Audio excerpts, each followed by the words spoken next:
time being, has cleared out of the area, and we'll start on time. Like that was probably unlikely for much of the afternoon, with it raining sheets for a lot of the afternoon. No batting practice, but here we are. And we're going to have batting practice anyway after the long game, but at the same time, come on, Joe, there's always a window. Yeah, always find a way. Yeah.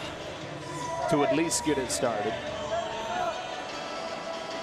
Yasiel Puig finished it last night with his 12th inning home run, the 6-5 win. The Dodgers now 4-0 against the Pirates this year. Here comes Jamison Tyonne.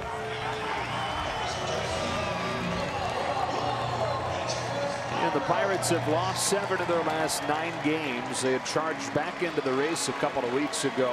We're within 3 games of the Cubs in the Central, but they've fallen back to earth with this most recent stretch. Dodgers, meanwhile, have won 22 of their last 26 games. And here is the lineup they'll send up there against Tyonne tonight. Presented by Honda, with Chris Taylor set to lead it off. Then it'll be Corey Seager and Justin Turner.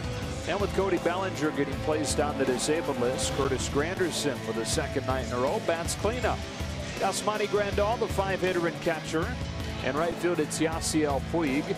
Adrian Gonzalez sitting 1 hit shy of 2,000 for his career. Logan Forsythe and then Brock Stewart. Tyonne, 25 years old. May 8th, the Pirates were at Dodger Stadium. He was scheduled to start that game.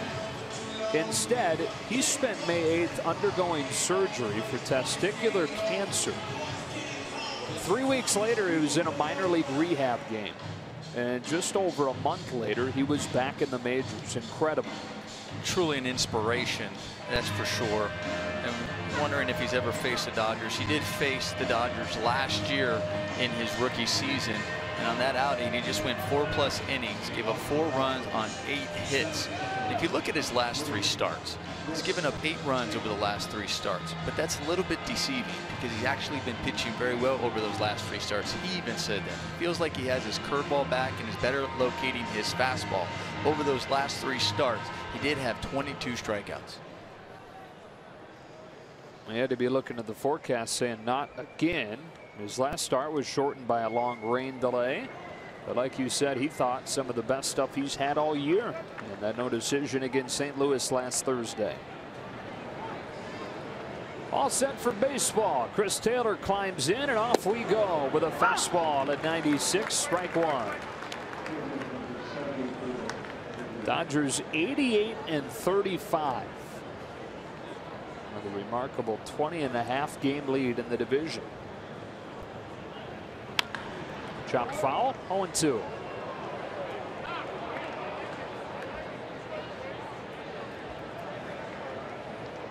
So often I'm writing down the Dodgers record, in the scorebook, and I'm thinking, wait a minute, I have to do a double take. Look, is that a misprint? 88-35. It's a ball, it's 1-2. It's the best record at this point for a National League team since 1944. The St. Louis Cardinals were a few games better than this mark through this many games. In a very watered down major leagues that year with World War II. Tyonne's 1-2 and Taylor takes it in the dirt. 2 balls, 2 strikes. So I'm not crazy when I'm writing it down. It feels a little odd. Okay, just making sure. It's every day we're writing it down, and it still doesn't quite seem real, some of the numbers. 21 consecutive series without a series defeat. Taylor fouls it back. It stays at 2-2. Closed captioning tonight brought to you by California Earthquake Authority. Get the strength to rebuild. Over that run of 21 series in a row, they're 53-10. A late swing to protect, and it stays at 2-2. Good job by Taylor. They're just getting a piece of that curveball. Talked about those 22 strikeouts over the last 3 starts. 14 of them he finished off the batter with his curveball. That's what he was saying. He feels like his curveball is coming back.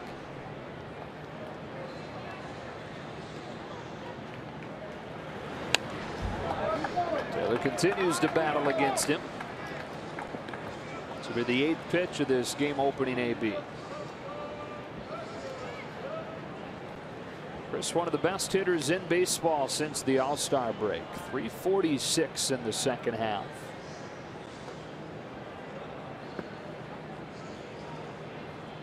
Leading the night off against Tyonne. And ripping a breaking ball down the left field line.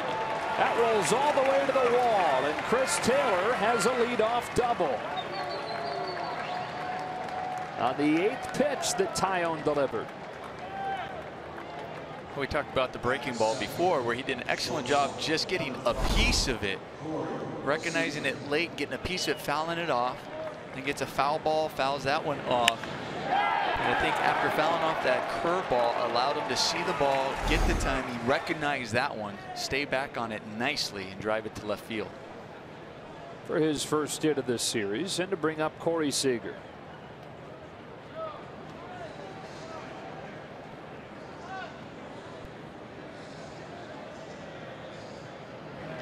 RBI single last night in that 5-run 7th to extend his hitting streak to 10 games. Matches the longest for him this year.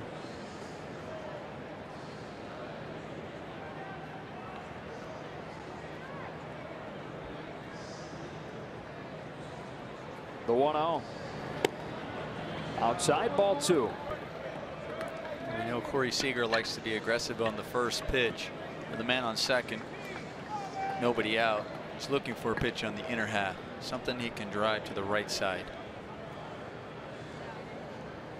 Tyonne, knowing that, has stayed away with the first 2.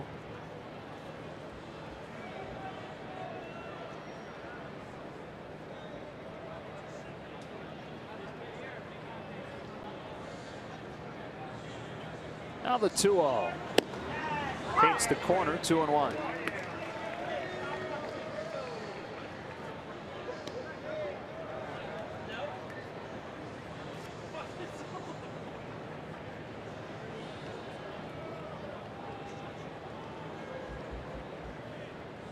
Taylor at second, nobody out in the first inning, and here comes a 2-1 pitch. Seager grounds it to the right side and gets the job done. Frazier throws him out, but it advances Taylor to third.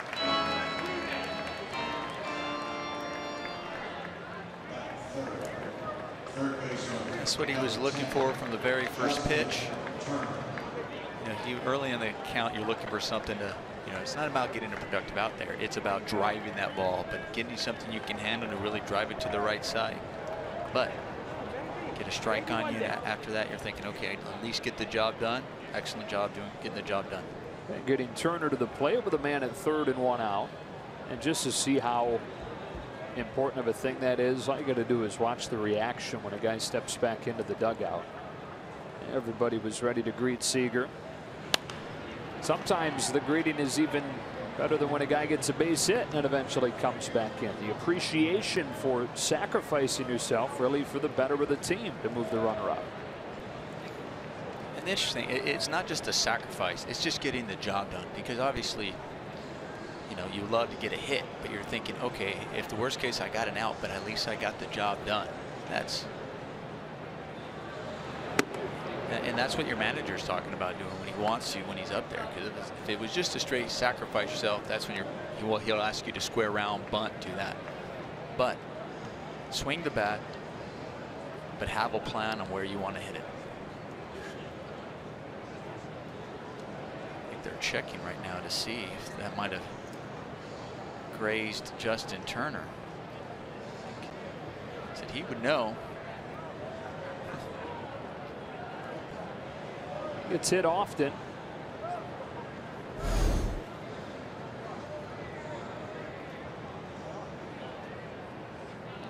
Whispered by that short sleeve. Yeah, that's what he was wondering, if it hit his sleeve. A play on with a man at third and 1 out. Here comes a 1-1 pitch. Fouled off, 1-2. Turner still leading the National League, hitting .341 after 2 more hits last night. A little more than a month left in the regular season. Has a chance to be the first Dodger batting champion since Tommy Davis in the early 1960s.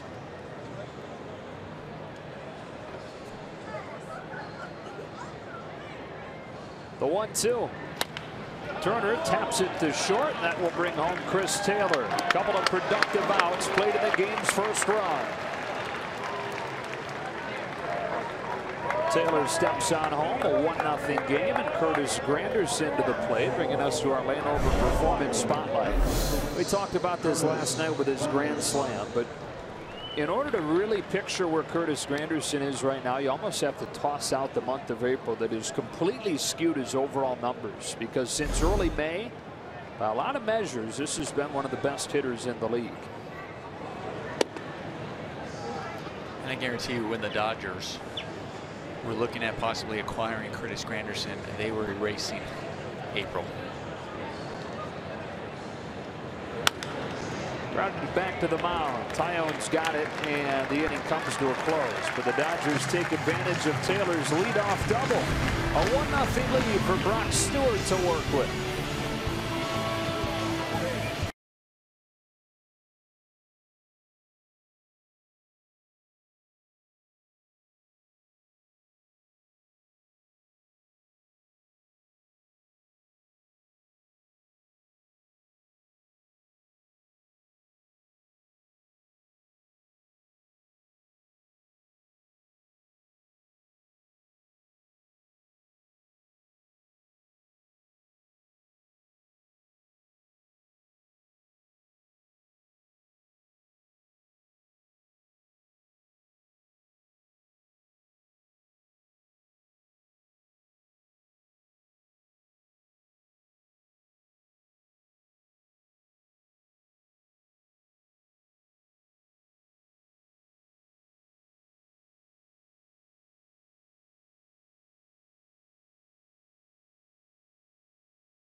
Through the clouds, ricocheting off of the beautiful skyline here.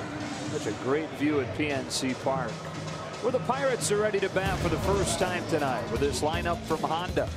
Starling Marte leads it off, then Adam Frazier, Andrew McCutchen. In the middle, it's Bell, Harrison, and Jaso. Diaz catches, Mercer's at short, Tyonne the pitcher batting ninth.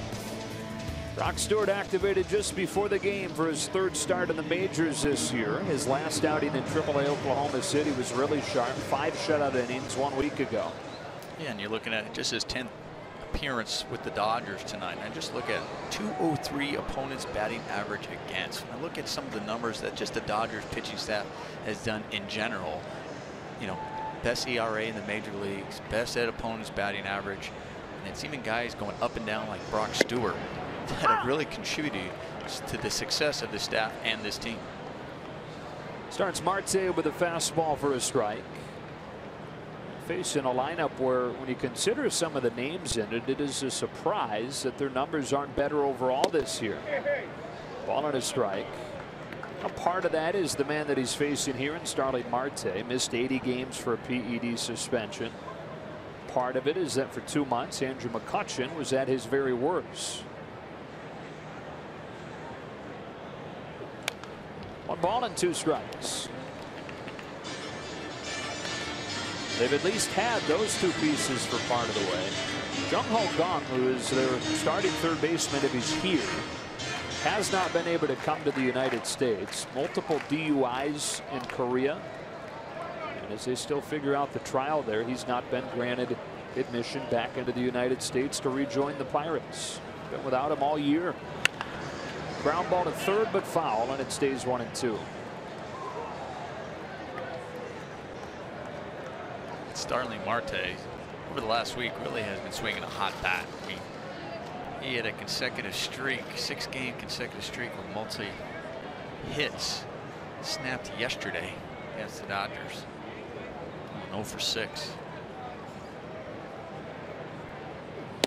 Stewart strikes him out with a fastball. That's how Brock's night begins. 1 away.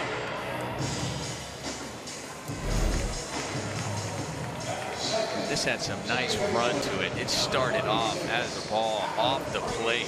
Money Grandal set up for outside, but watch that just run and tail back in over the strike zone. Great pitch by Brock Stewart. Now goes to work against Adam Frazier. Came off of the bench last night. Scored the tying run in the 8th inning of that game. Has been one of the bright spots for the Pirates, hitting .357 since the All-Star break. 2-0.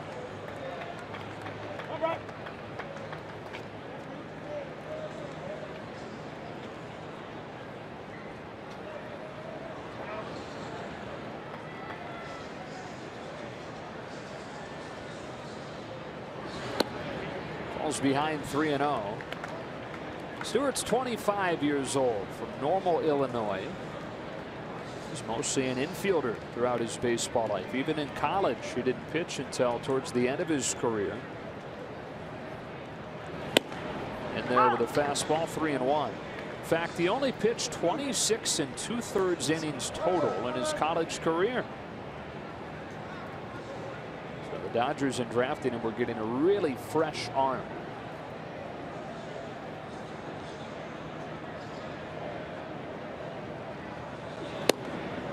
He's walked Frazier. The Pirates have their first base runner. I think there was a Fangraphs article coming into this season that said Brock Stewart, because of that, is 25 going on 20 with the arm health.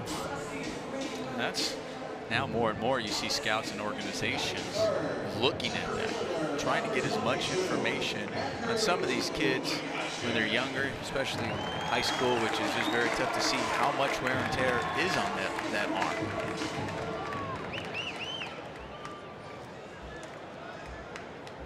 1 on, 1 out. Here is McCutchen.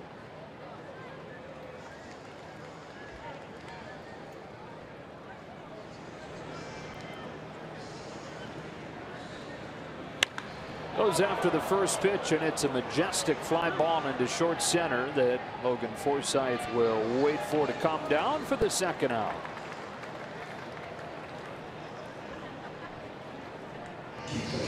Now look at Brock Stewart on the hill and what he's done for the Dodgers. I mean, his first 7 appearances for the big leagues this year didn't allow an earned run for the Dodgers. Each one of those appearances coming out of the bullpen, giving more than just an inning. Brock Stewart and Josh Fields are 2 guys that were up for the Dodgers, performed, and then got sent down with a 0 ERA. Yeah.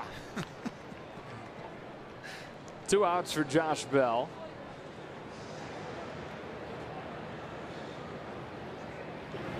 Product of the depth they have.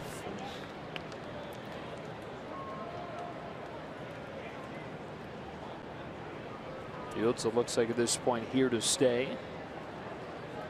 We'll see with Stewart with so many pieces ready to come back, but you can be certain that when September arrives, Stewart will be around. The rosters expand to 40 on September 1st.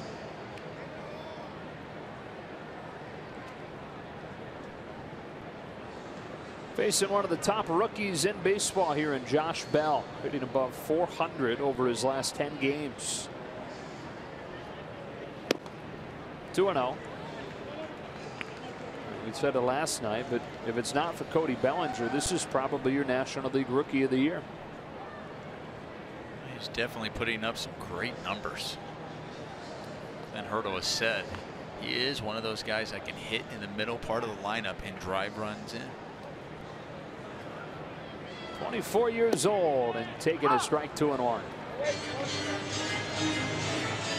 Got a taste of the majors last year. Played in 45 games. Showed some good signs, but he's really taken off here in his first full year.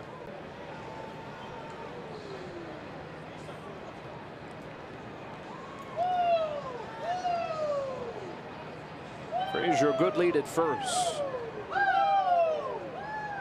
Not running. Bell hits it foul, 2-2.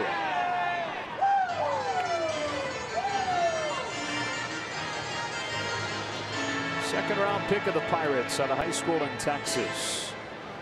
And signed a record bonus for a guy from after the first round. $5 million bonus for a second-round pick.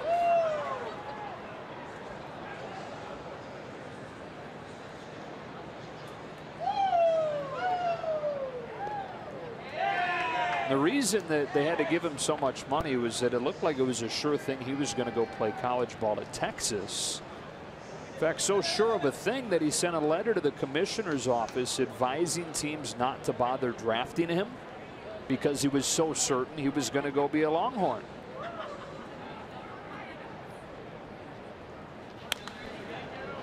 And then he said, that's a lot of zeros. Yeah, right. Yeah, maybe I've changed my mind.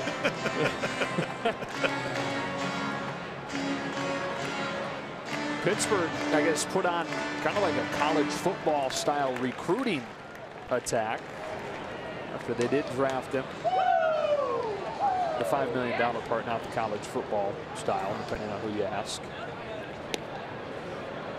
But they sent videos and PowerPoints on what life as a pro ball player looked like, specific to each stop along the minor league system in Pittsburgh. That combined with all those zeros like you're talking about is enough to entice him to sign that big deal. Hard ground ball. Logan Forsythe can't get there. It's a 2-out single for Bell.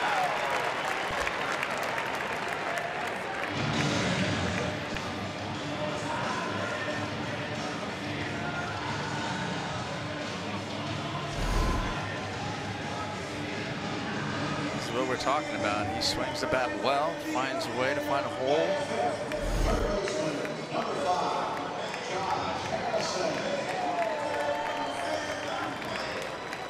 And it gets Josh Harrison to the plate for a 2-out opportunity. After a big night in the opener, finishing a triple shy of the cycle.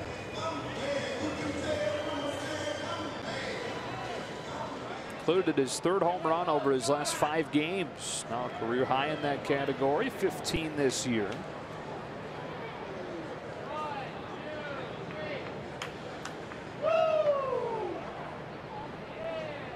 Two on, 2 out. Fly ball to center. Chris Taylor drifting back with plenty of room to bring the first inning to a close. We are off and rolling in Pittsburgh, and the Dodgers in front of the Pirates 1-0.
Against Jamison Tyonne, and a 1-0 lead as we move along to the second.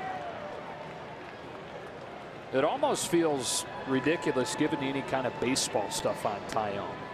Man, isn't it all put into perspective when you talk about what he went through with the cancer diagnosis in early May and the ensuing surgery. Delivers strike one to Yasmani Grandal. So he was laying in his hotel room in Cincinnati in early May and was watching TV and felt a bump that seemed out of the ordinary. So he called his brother, who happens to be a surgeon, explained to him what he was feeling. His brother assured him it could be a million different things and not to worry too much about it. There's a ground ball into the shift. Jordy Mercer gobbles it up, and Grandal's the first out. But then, like a lot of us do, Tyonne decided to get on WebMD and do some searching on there. The result of that is always that you freak out a little bit more.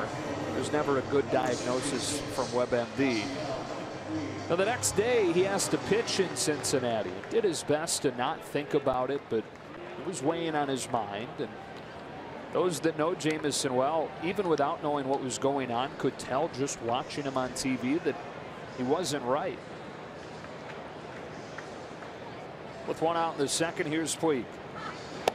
And a fastball in for a strike.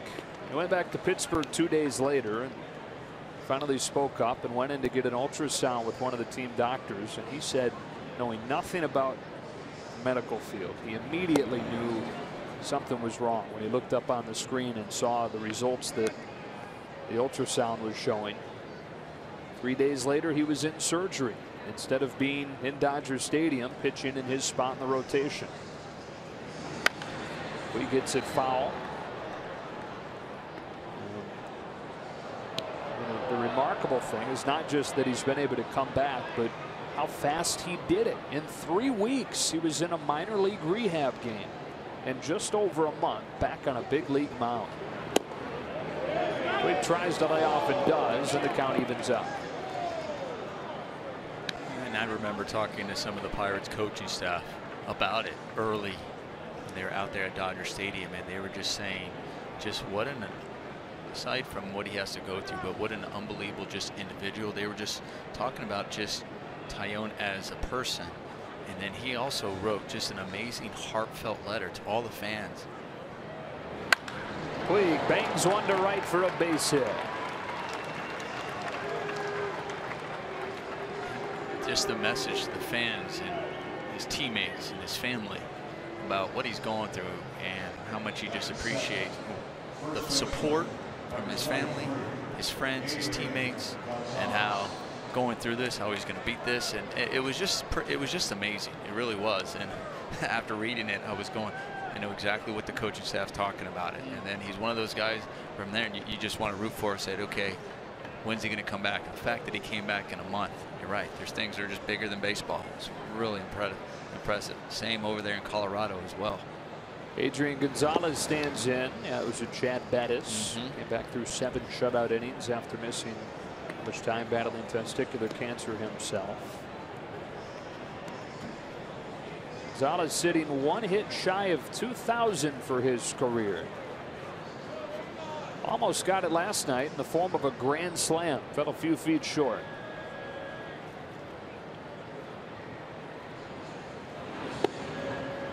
Two and out.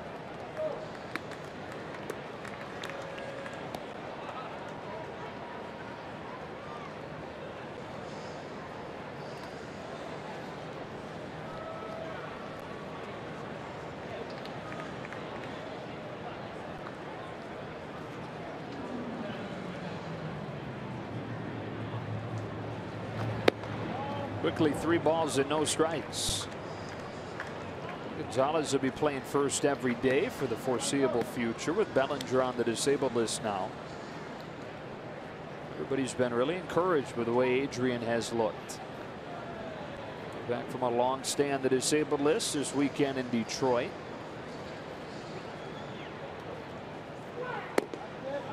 He's got a 4-pitch walk, and the Dodgers are at first and second with 1 out.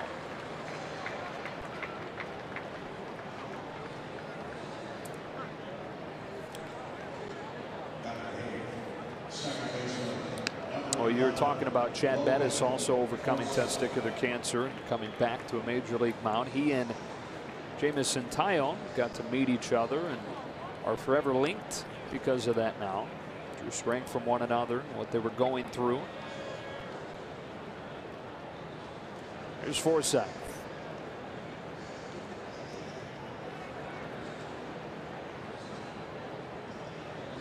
Two on with one out. First pitch, breaking ball for a strike. I remember with John Lester when he had a battle cancer. And then you had Anthony Rizzo dealing with it when he was in the minor. And many people knew that when he was a minor leaguer, but they were both in the Red Sox at the time. And then him talking to him and helping him understand and get through it.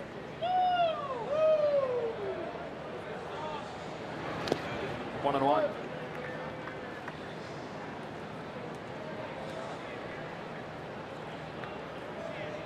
Pretty amazing stories, pretty amazing people, and something that touches everybody's life one way or another.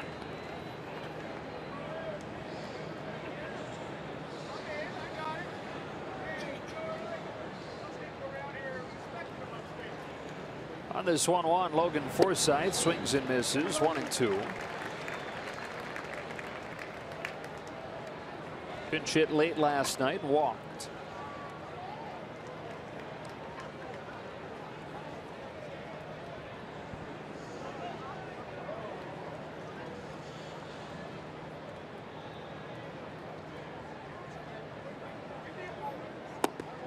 Fastball low, 2-2. This is where sometimes we talk about the batting eighth in the National League in front of the pitcher.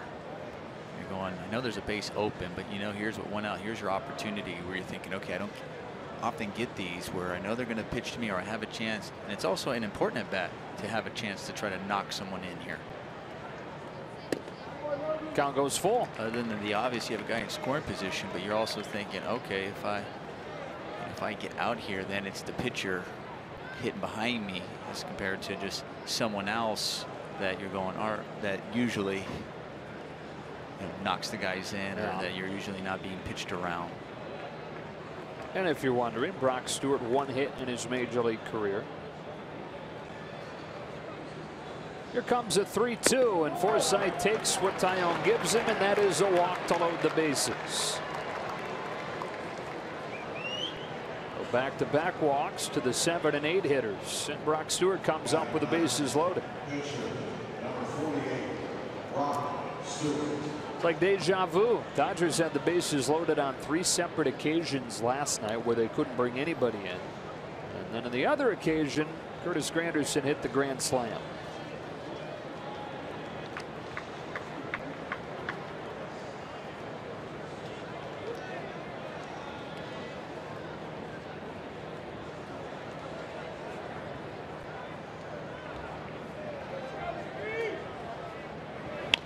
Stewart flips one into short left field that'll sink in for a base hit. His first career RBI makes it 2-0 as Puig comes home to score.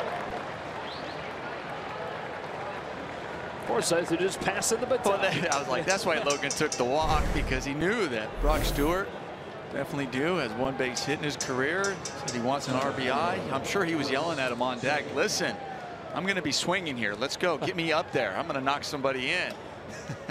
Great placement over there, right over the third baseman's head.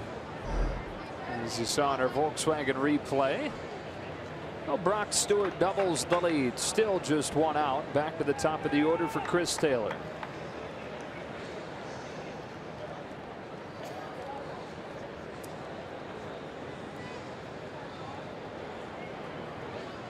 Taylor hit a ringing double his first time down the left field line on the 8th pitch that he saw from Tyonne. It's already not many secrets about what the man on the mound has to offer.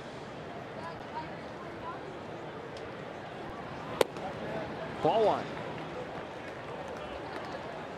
3 grand slams this season for Taylor. One of them against the Pirates. As a team, the Dodgers knocking on the door of a franchise record for grand slams in a year. They've got 8. The record is 10. A little bit outside, 2-0.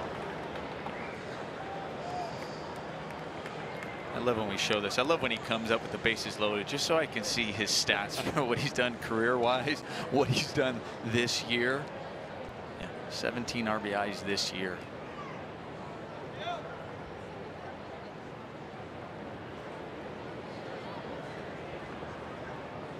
Loaded up in the second. 2-0 pitch. Taylor strokes one down the right field line that'll peel foul. Very first career home run for Chris Taylor was a grand slam. Came in his 3rd year in the majors. Of course, that was up and down. Still, though, 1 home run over his first 3 years. 17 this year after remaking his swing in the offseason.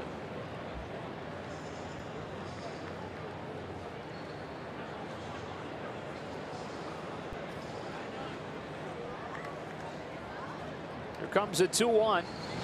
Taylor rips a base hit into left field. 1 run is in. 2 runs are in. 2-run single for Chris Taylor, putting the Dodgers in front 4-0.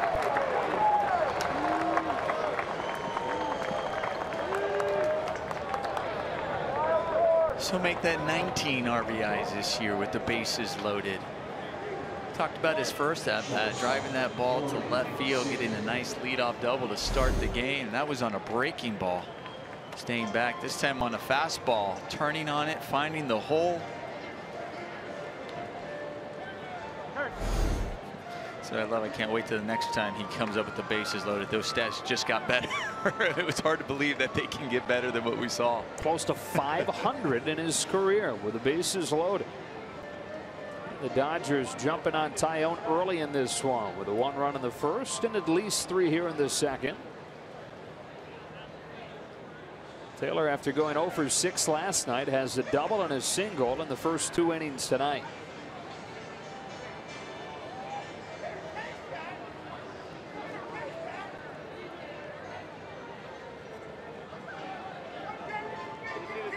And with him at first and second, here's Seager with 1 out.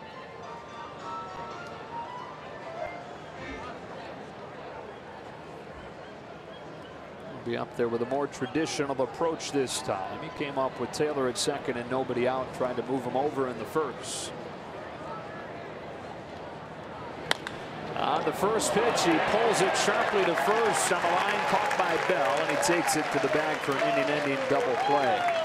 But the Dodgers get 3 and have a 4-0 lead to the bottom of the second.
Still dealing with that mild ankle sprain. He's been out of the starting lineup for 3 straight days now, and it looks like he's going to be out of that lineup for the foreseeable future. At least the 10-day DL is where he is right now. Dodgers placing Cody Bellinger on the 10-day DL today. Better to have him there to be able to make sure he's 100% healthy than trying to force him into the lineup when it's not necessary with this amount of lead in the division. The corresponding move, right-handed reliever Josh Raven has been recalled from AAA Oklahoma City. So 2 moves today, guys. Alex Wood going on the DL. Brock Stewart obviously starting, was activated or recalled from AAA, and Cody Bellinger now on the DL as well. And Omar, you were pointing out before the game that is now 4 All-Stars that the Dodgers are going to have coming off of the DL sometime in the final month and a half. Yeah, I mean, I think you're going to have 4 All-Stars coming off within the next 10 days or so. That's how soon they're going to be coming off. Clayton Kershaw, Yu Darvish, Alex Wood was just placed on, Cody Bellinger. John Jaso leading off this second and taking ball 2. So Cody, I think he feels okay. He doesn't feel really much pain, but there's still swelling that they see there. And as Alana was mentioning, you know, when you have such a big lead, okay, let's afford the break right now. And it's not necessarily the worst thing either for him, because getting into a time where he's never been before, even in the minor leagues. Your minor league ends in September. In August, end of August, doesn't go into September, so now you're going to play a whole nother month, and then doing this at this level, and then playing in the All-Star game, being in the home run derby, everything that's gone along with it. It's physically and mentally draining over a course of a season. So to have just this break, and then I think also them just saying, okay, you're going on the DL. You know, we're just making that decision go. So here's just a true break that he can take physically and mentally, and making sure he's 100%.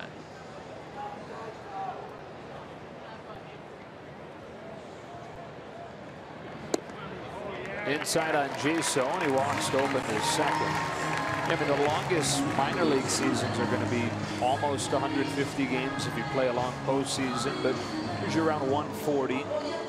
And if the Dodgers go where they hope they're going, they're playing at least 173.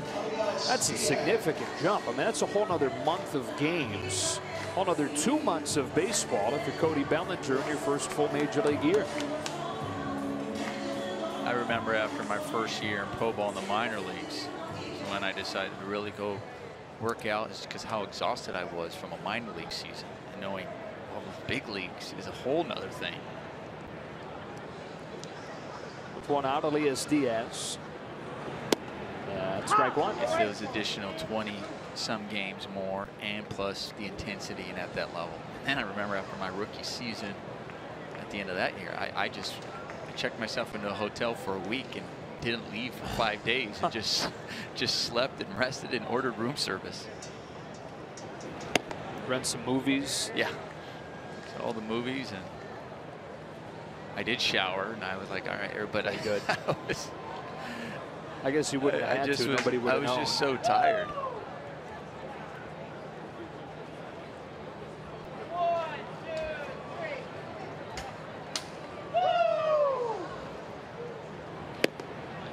Good frame job by Grandal to make it strike 2.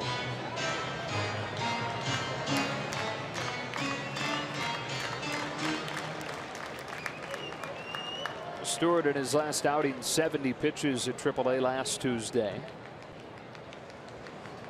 Important that he can be as efficient as possible within those 70 or so pitches, with how many of the pieces of the bullpen got used last night. Inside on Diaz, 2-2. You do get Josh Raven into the equation today, but nice to get a little bit of length out of Brock. Well, I think yesterday was a major factor in them thinking about who they were going to call up if Bellinger was going to go on the DL. It may have come into play putting him on the DL, but only going with electing to go with a 3-man bench. Because right now, all the Dodgers have on the bench are Austin Barnes, Kike Hernandez, and Chase Utley. But adding that extra arm in the bullpen and Josh Raven,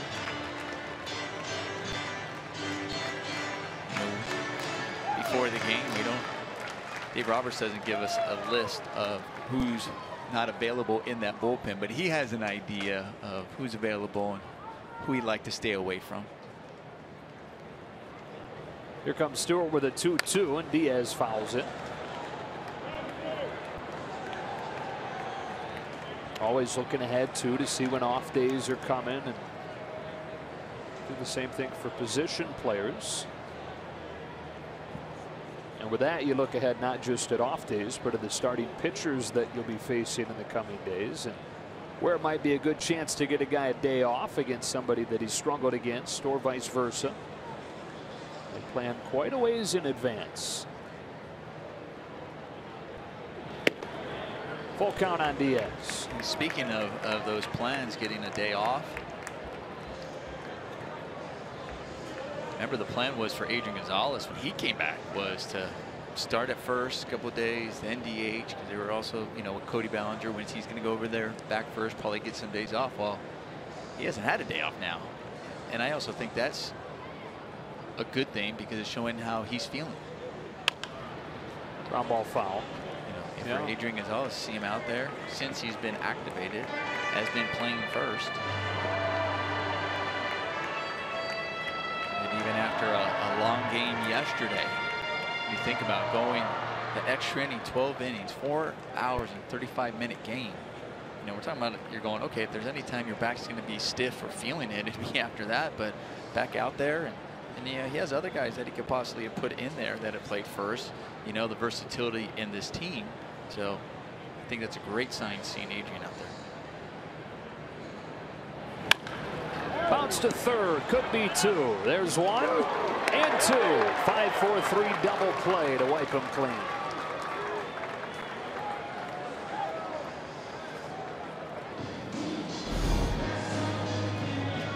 We talk about Yasiel Puig out in right field being a Gold Glove caliber right fielder, earning the Gold Glove this year. They use Justin Turner at third base, plays Gold Glove third base as well.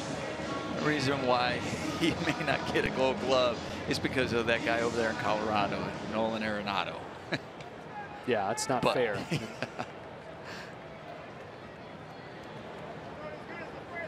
Two outs and Jordy Mercer.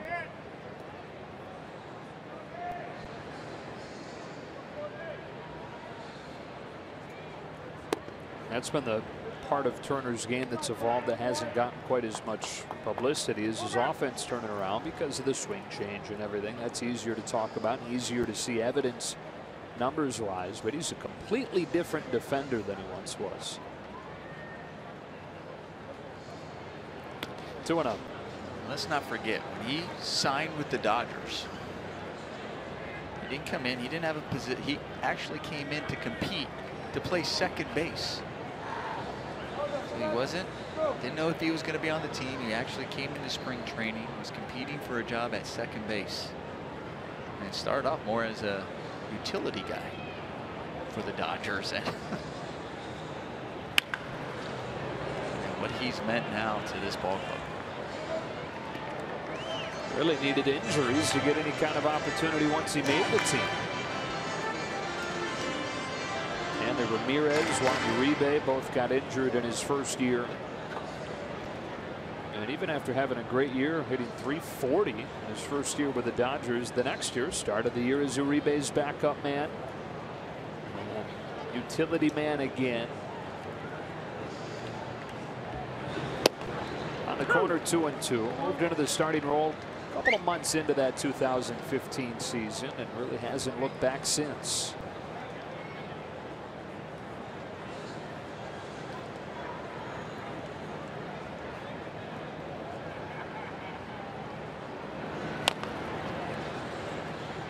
Really, though, this is only his second season as an undisputed everyday starter.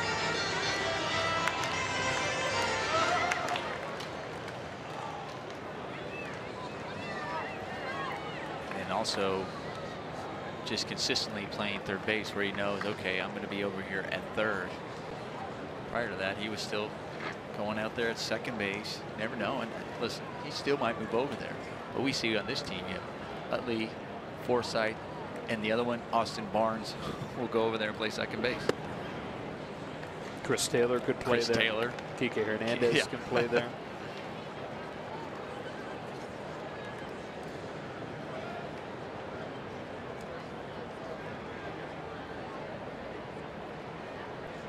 Bases empty, 2 gone, and Stewart to Mercer with a payoff. Struck him out with a fastball bullseye to the outside corner.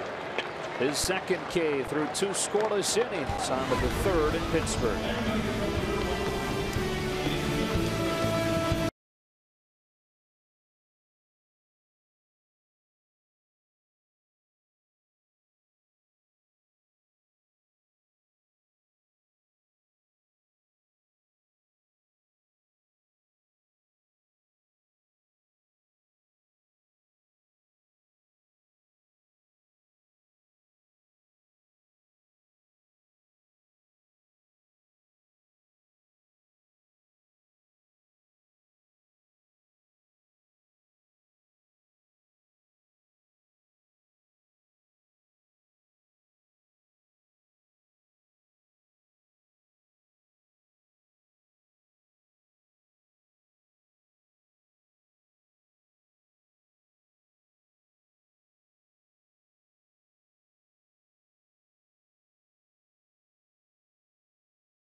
Alongside Ned Colletti and Jerry Hurston Jr., we hope you're enjoying Dodgers baseball on KTLA.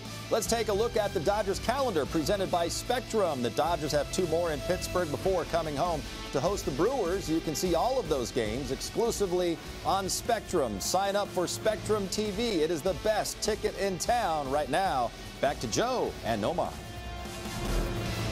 All right, John, it's turned into a pretty gorgeous night here in Pittsburgh, where the Dodgers lead 4-0. And we start the 3rd with a strike on Justin Turner. Brought home the first run for the Dodgers with a ground out in the 1st inning.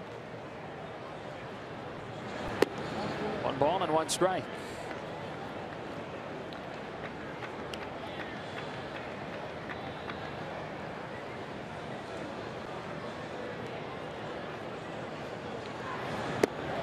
Two and 1.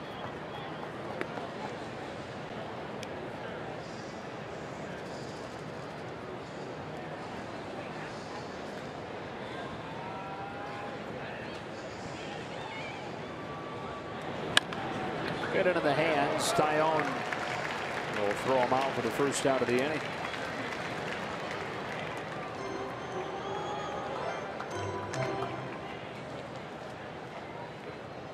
Man, I can't get over the view here.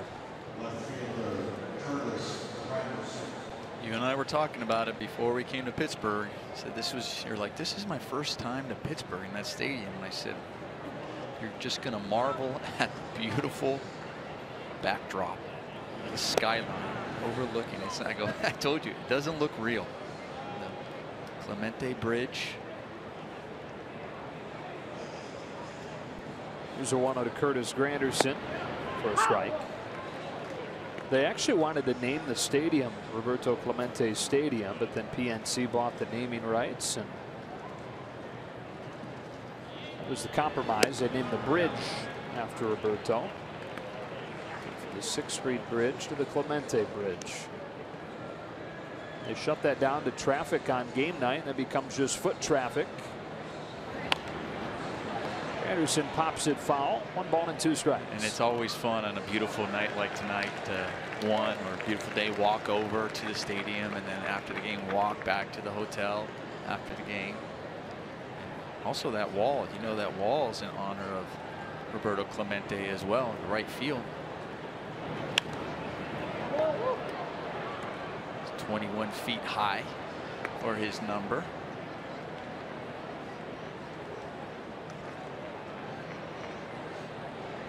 So his legacy, his presence is felt quite a bit throughout this stadium.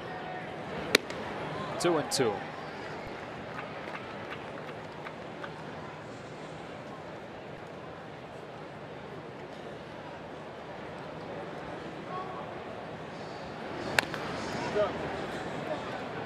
Opened this place in 2001, replacing Three Rivers Stadium. It's just upstream in the Allegheny from the very first baseball park in Pittsburgh back in the 1880s. Exhibition Park. Dragged on the ground to first. Josh Bell takes it to the bag. 2 up and 2 down in the third.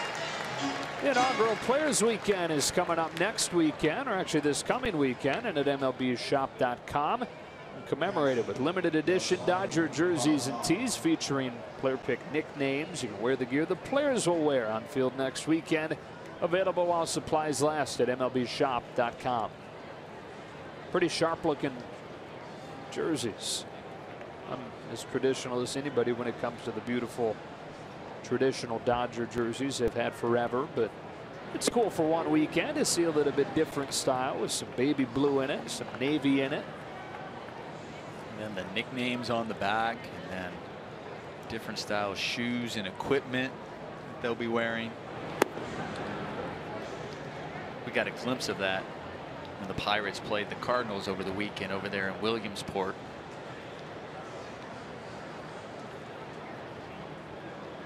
Tyonne to Grandal with a 2-0. 2-1. I thought it was great over there at Williamsport. Some of the players, even their cleats, they had the little leaguers sign their cleats, and they were wearing their names and autographs on their cleats. I mean, how cool is that? Say, oh yeah, see that big leaguer? He has my name on his shoe. It was great. They were able to say the same thing earlier in the day. See that big leaguer over there? He's watching me, because they came in early enough to watch some of the Little League games. Rode on buses together over to the Cardinals-Pirates game that night. Really a cool thing. They hope is going to be an every year thing. Tyonne continues to feast on the hands of the Dodger hitters. And what was really great was they were interviewing some of the little leaguers, and they were talking about how cool, because some of them were walking around with the big leaguers around Williamsport, which is, if you haven't been to Williamsport, the Little League World Series, and you're a baseball fan, I highly recommend it. It is such an amazing place. But they thought it was so cool how fans were coming up to the little leaguers asking for the autograph, and not the big leaguer who they're standing next to.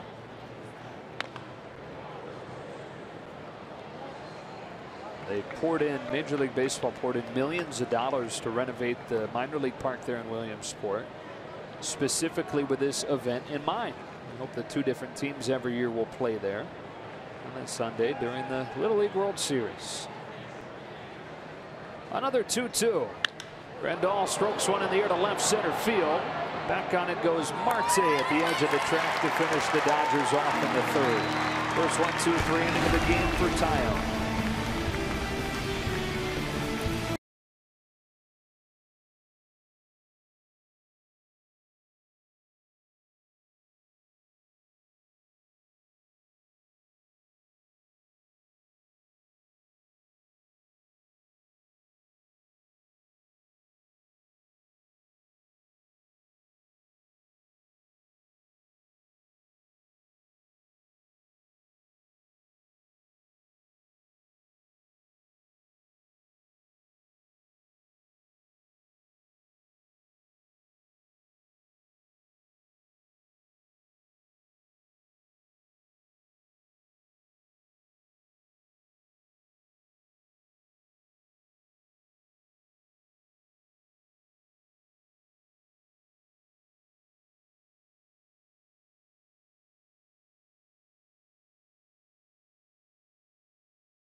Brought to you by the all-new 2017 Chrysler Pacifica, the new benchmark of minivans. And by Jack in the Box. Come try the new $4.99 Smoky Jack Burger Combo, a small fries and a small drink, limited time only.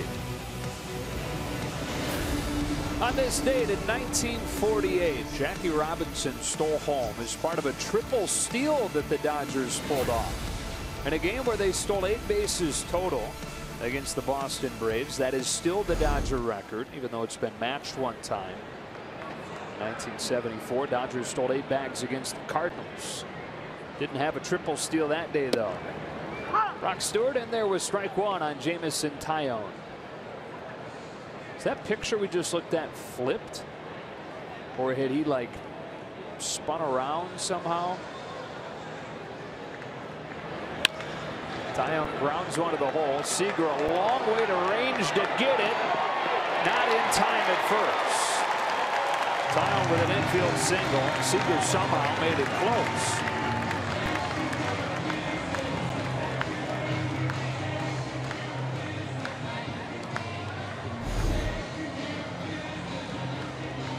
Corey Seager ranging far to his right. We saw Corey do this the other night where he was able to gather himself and plan and make a strong throw across the diamond. This one, just with the momentum, he had no chance to plan. He had to get everything he could while his momentum's carrying him down the third base line.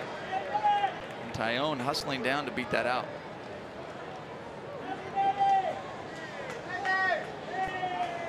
Starling Marte now.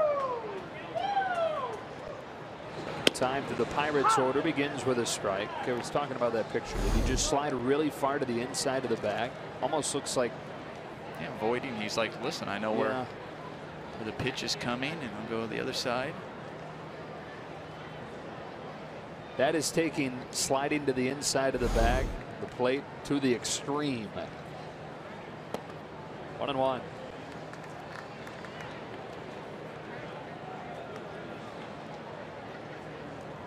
The statue of Jackie Robinson at Dodger Stadium depicts him sliding into home. Did that 19 times in his major league career, stealing home.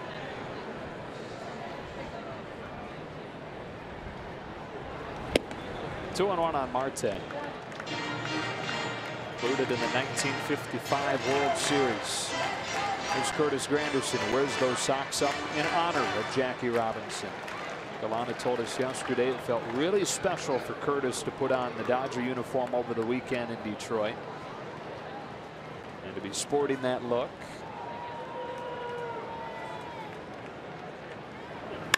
Marte corks one in the air to deep left field. That ball is gone, and the Pirates have cut the deficit in half.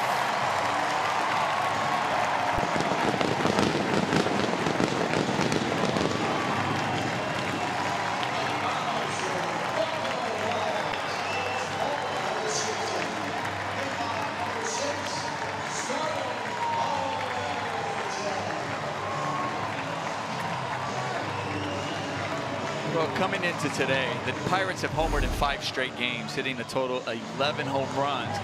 This makes it 6, and number 12 is on the inner half, but you can see where Yasmani Grandal on the pitch cast, you can see that it was on the corner in the inner half. He did do a good job bringing those hands in and getting the barrel to that ball to drive it. But both Yasmani Grandal and Brock Stewart wanted that ball on the outer half. Adam Frazier, ball 1.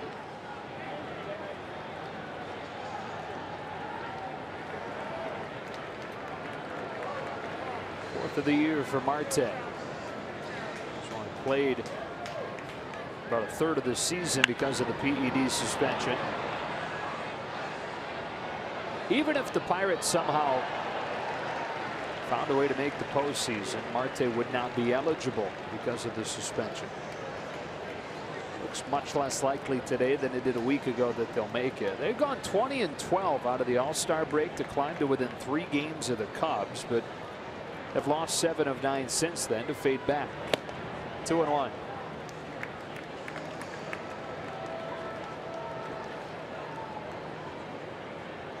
Central, though, still really the only compelling division race in baseball at this point.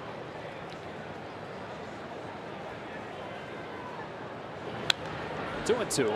With the Brewers within 2.5 of the Cubs. Cardinals within 3.5. Other divisions in the National League have complete blowouts. Washington by 14. Dodgers by 20.5.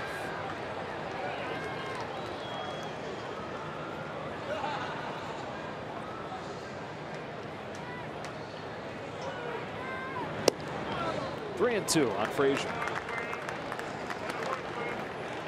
Brock Stewart, this is one you don't want to let go. You want to try to get it out here, especially after getting a leadoff hit to the pitcher. You're like, all right, and then that 2-run home run.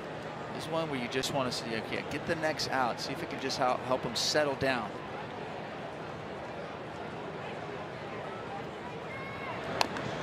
Frazier does well to stay alive.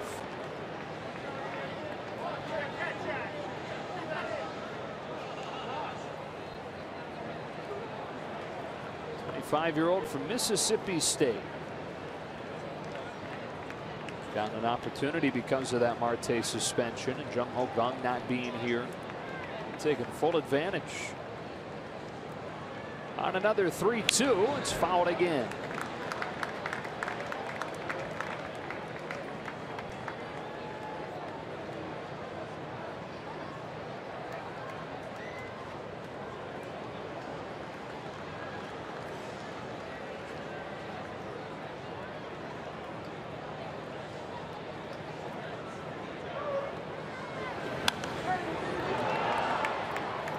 Frazier really battling off.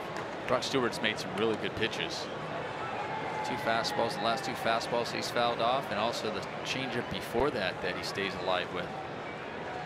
He's getting his, we talked about him, 70 pitches, probably around there. This outing that they're looking at, that's what he threw down in the minors in the last start. He winds up earning the walk. First 3 have reached against Stewart here in the 3rd.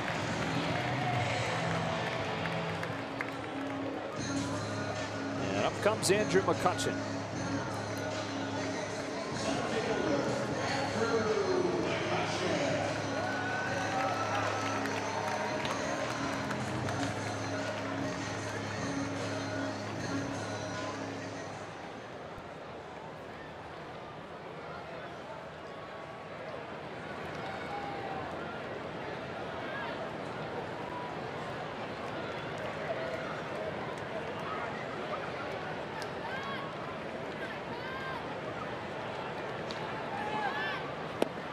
Strike 1.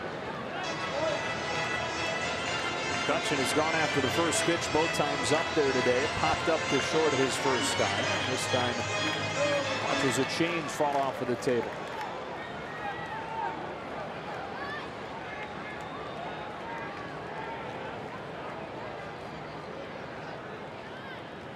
With Frazier at first and nobody out, Stewart working against the 5-time All-Star Andrew McCutchen. 1 ball and 1 strike. McCutchen has bounced back in a big way after a slow start. We talked about it a little bit last night, but he said for him it's all been a feel thing, something before the swing even begins, kind of an intangible right in this moment.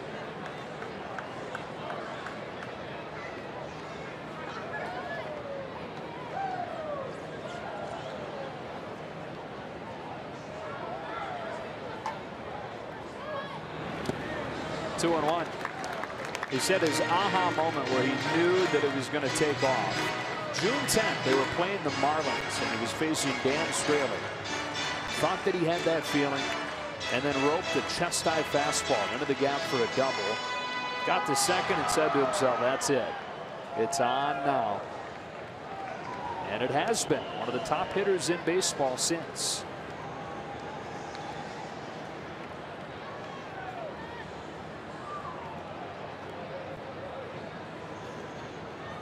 Stewart's 2-1.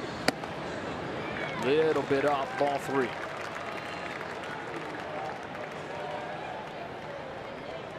And that one was just up. That was a good pitch by Brock Stewart. That's one that it's tough to lay off as a hitter.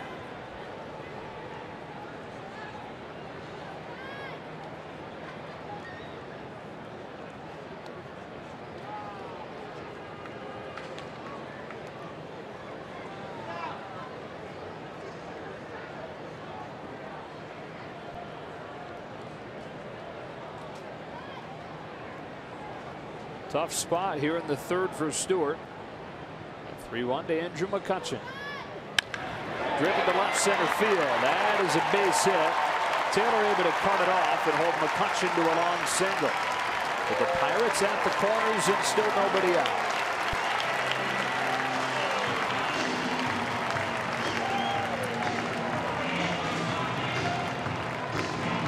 That was the feeling you were talking about by Andrew McCutchen.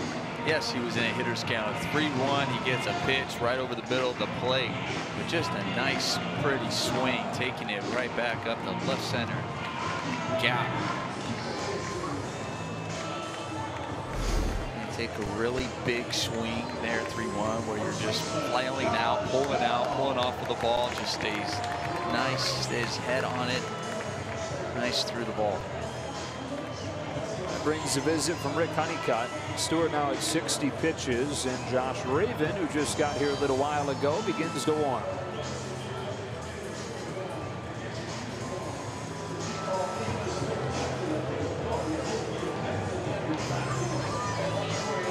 It'll be a long day for that bullpen. And I guess any way you slice it at this point, it's going to be, because Brock Stewart will not go too far beyond 75 or 80.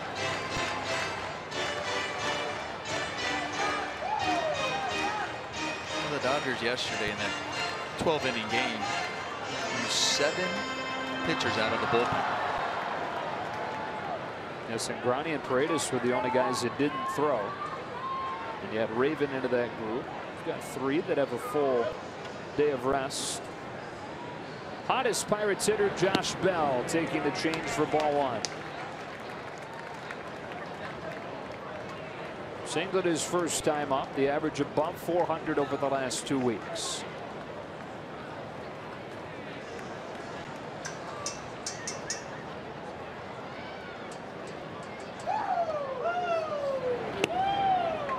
Two and up.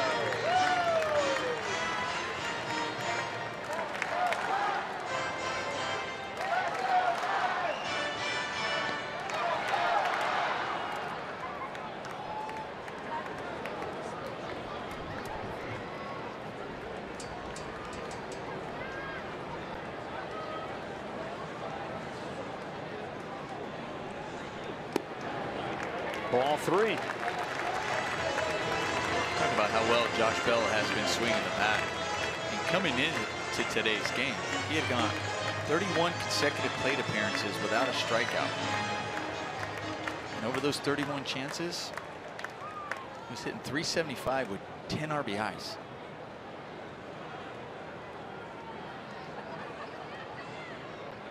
The green light if he wants it on 3-0. He takes it. The bottom falls out. Strike 1.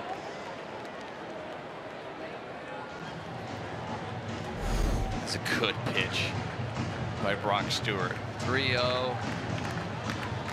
They already have guys at the corners. But you can sense that Bell was looking for a pitch that he was going to let it fly.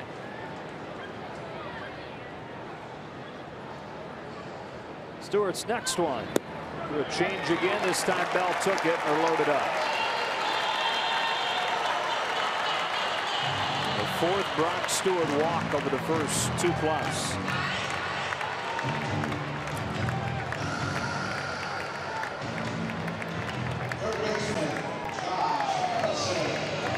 And now Josh Harrison, who's homered 3 times over the last 5 games, comes up with the bases loaded. The Pirates trying to erase that 4-0 deficit.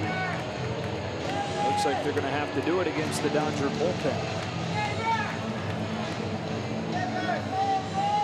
So Brock Stewart unable to record it out in the 3rd. The bullpen will have to give a heroic effort in this one, entering the game with the bases loaded and nobody out in the 3rd inning.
Brock Stewart comes out. See his line there, giving up 4 hits, 2 earned runs, and 4 walks in just those 2 innings.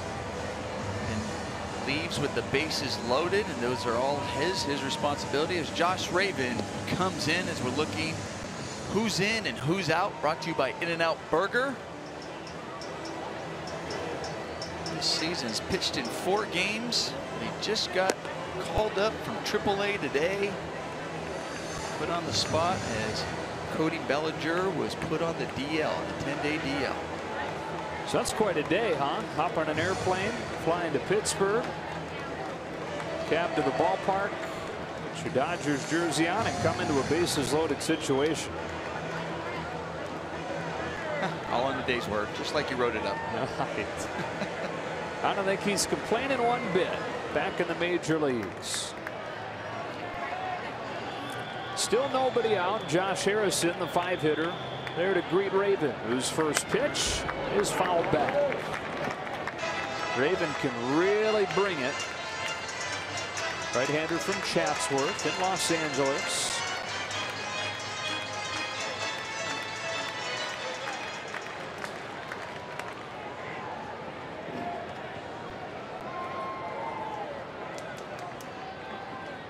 Nine-year-old home with an 0-1. Fastball to the outside corner at 98 for strike 2.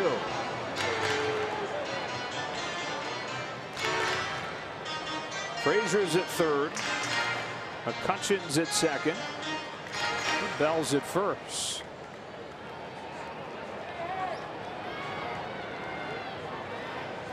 Oh, 2. That foul. A little bit Brandon Morrow-like so far with a high 90s fastball and then breaking off a slider like that. We've seen that from Josh Raven when he's come in, and we say that Josh Raven seems to come in and pitch with a chip on his shoulder, which the Dodgers like. Comes in there and says, listen, I'm going to attack. Here it is with 97, 98. Driven to deep right center field. Puig running out of room. Josh Harrison off the top of the wall. It's a 2-run double, and the game is tied at 4.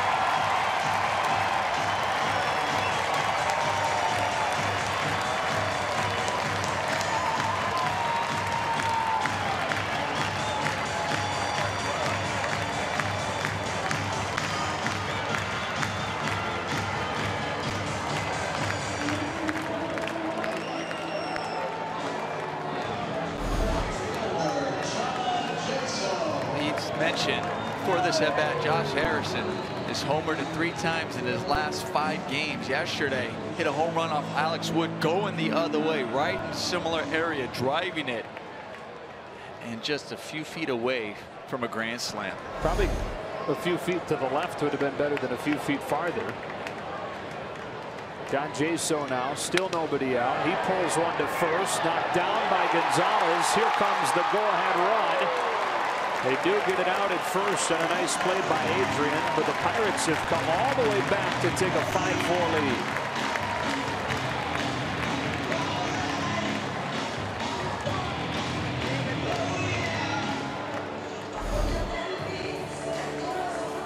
John Jaso, this wasn't an easy play for Adrian Gonzalez.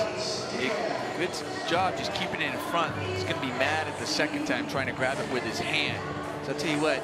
This ball, the way it was hit, because it was kind of a line drive, you had Josh Bell at third just kind of freeze. He didn't go right when the ball was hit, and he also didn't go right when the ball hit the ground. He kind of waited to see what Adrian Gonzalez did, and it was that second bobble was when he ended up taking off from third.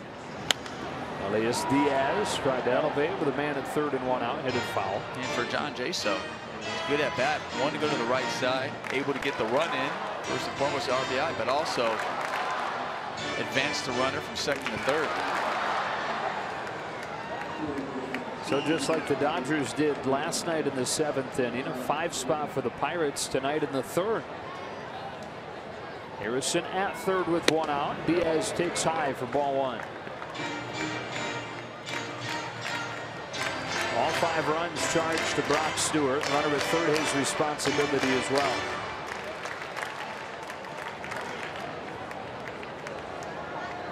I beg your pardon, runner at third is Ravens. Book now closed. 2-1.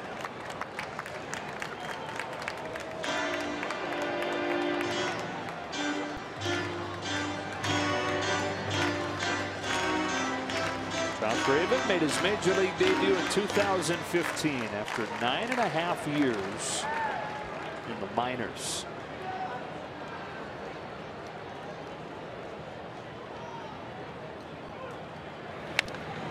Two and two.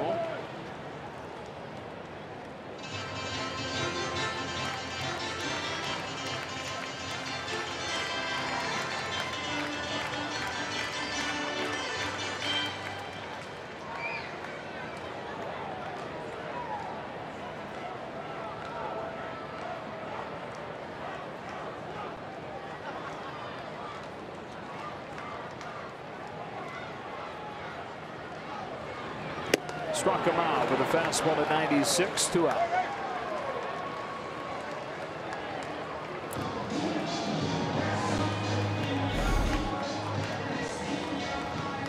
Top of the strike zone. We see so much that the Dodgers like to attack the top of the strike zone. Why not when you have guys that can come out of the bullpen throwing 98 miles an hour? Now, Raven last year was the hardest thrower on the Dodger team. 97.5 miles per hour on average with the fastball. He'll put Mercer on intentionally to bring up the pitcher Tyonne. He's got new life in this game with the 5 runs his offense has brought him here in the third. Well, Tyonne's the one who started this rally. That's right. Started off this inning with a single. Seemed harmless at the time. Infield single. Corey Seager made a nice effort on it, but couldn't quite get him. Marte followed it with a home run, and since then 2 walks, 2 hits, and 3 more runs.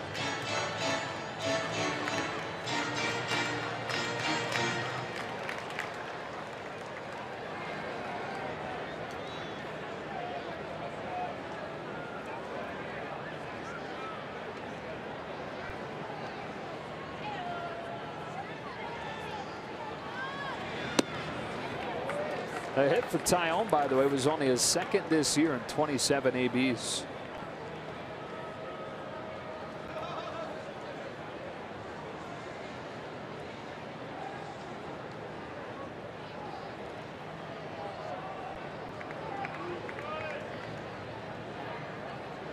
Ravens 1-0 is foul tip, strike 1.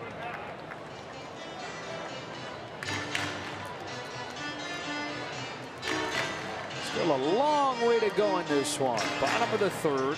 Dodgers getting 1 in the first and 3 in the second. The Pirates answering with a 5 spot here in the third.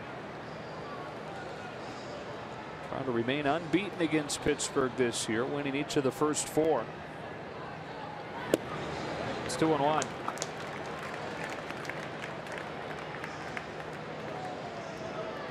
And a win tonight would guarantee that their unbeaten series streak would continue.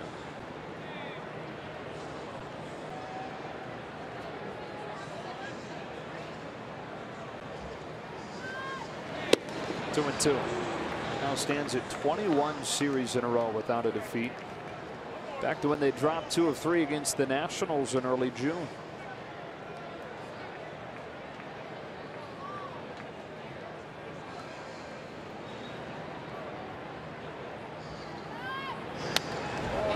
Good cut to foul off 96.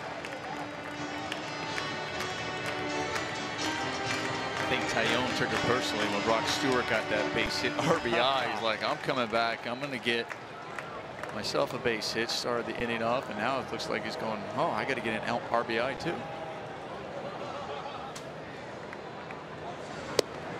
That's strike 3, and so Raven winds up limited the damage after the 2-run double from Harrison. For the Pirates, spring for 5 in a new game as we go to the middle innings.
Our Arco top tier play of the game came last night with a home run from Puig in the 12th inning to win that game 6-5. Career high 22nd for him, 21 of which have come in wins. Turner Ward was just delaying the inevitable, having Tim Hires play bodyguard for him before Puig got in there and planted the kiss. Dodgers trailing for the first time as Puig starts the fourth by taking ball one. He's continued to play Gold Glove defense, but the way that his offense has grown, and his approach has grown, I don't know about you, but I'm almost at the point now where when Puig is up, you expect him to get on, or at least give you a really competitive at bat.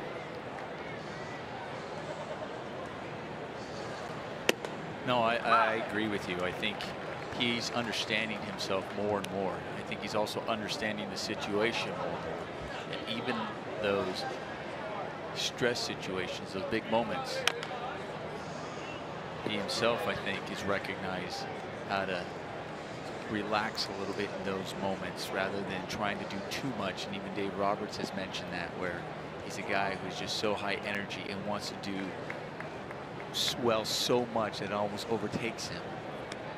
But he has matured and learned how to handle those moments and has come through in a big way. After getting ahead 2-0 at 2-2, and he takes it low and away. That's where teams used to go and still do to try and get him. No longer does he routinely chase it, though.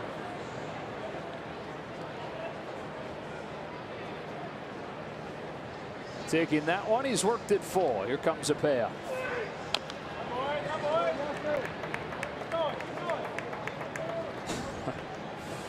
That hasn't changed. But the looks? Yeah.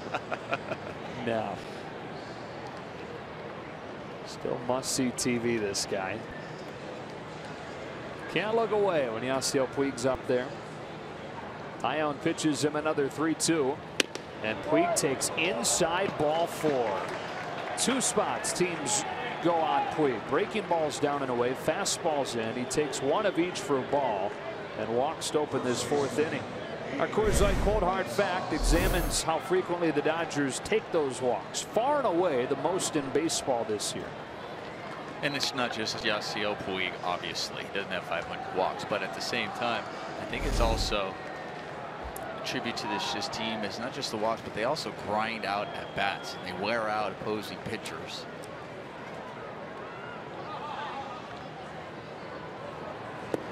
Ball one on Adrian Gonzalez. You look at some of these players, like let's take Logan Forsythe, for example. Yeah, he's coming in. Look at a 241 batting average that he has. He comes into the game 365 on base percentage. His first at bat, what did he do? He walked.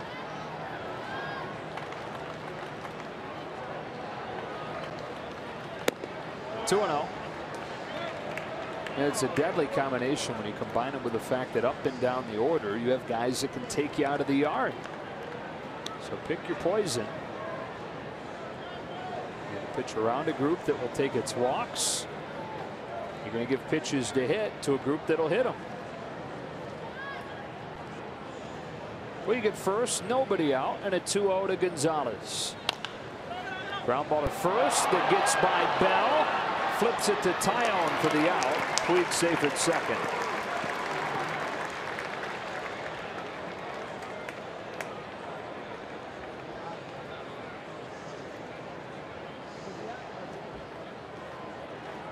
So the tying run moves into scoring position here with one out. Up comes Logan Forsythe.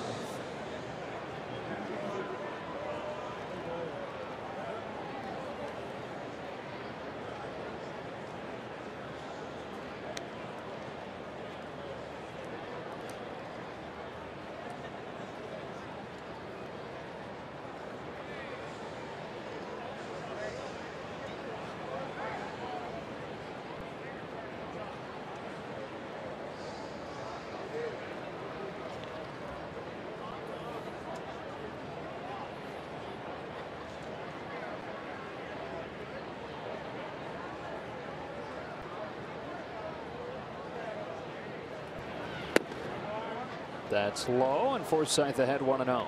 You know, we were talking about Logan Forsythe. We just showed up the graphic about how many walks that this Dodger team has had over the year. Talked about on-base percentage. If you look at MLB, on-base percentage with batters with a minimum of 150 ABs. You have Justin Turner, the third, 431, which I understand with a 340 batting average. But eighth in the major leagues is Austin Barnes, 413. So it's even guys who are coming off the bench, we aren't playing every single day, getting walks and finding ways to get on base. Here's a 1-0. Ball 2.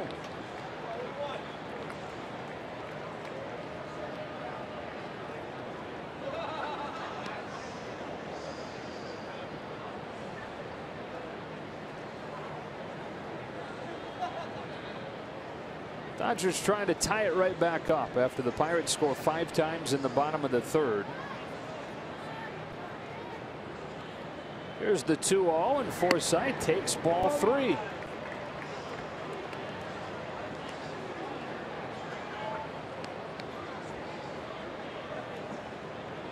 Josh Raven. Looks like we'll hit for himself. We'll need some length out of him after Brock Stewart goes only 2+.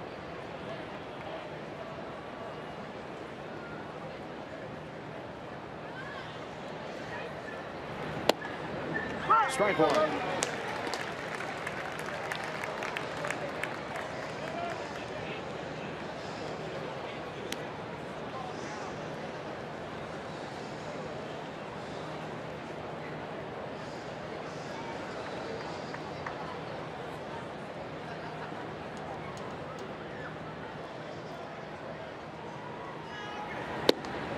Second walk of the inning, and they're at first and second with 1 out.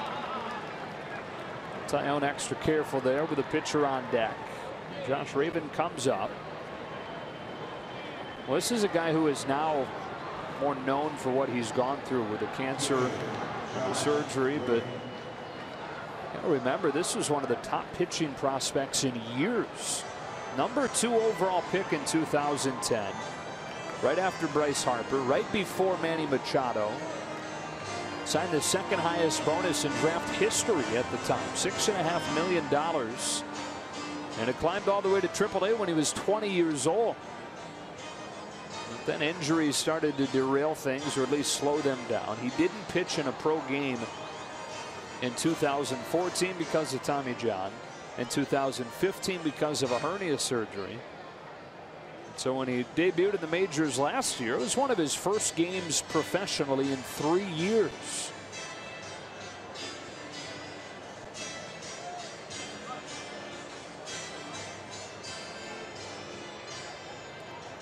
So then we shouldn't be surprised after testicular cancer he comes back in a month, because he's one of those guys that will battle, will persevere.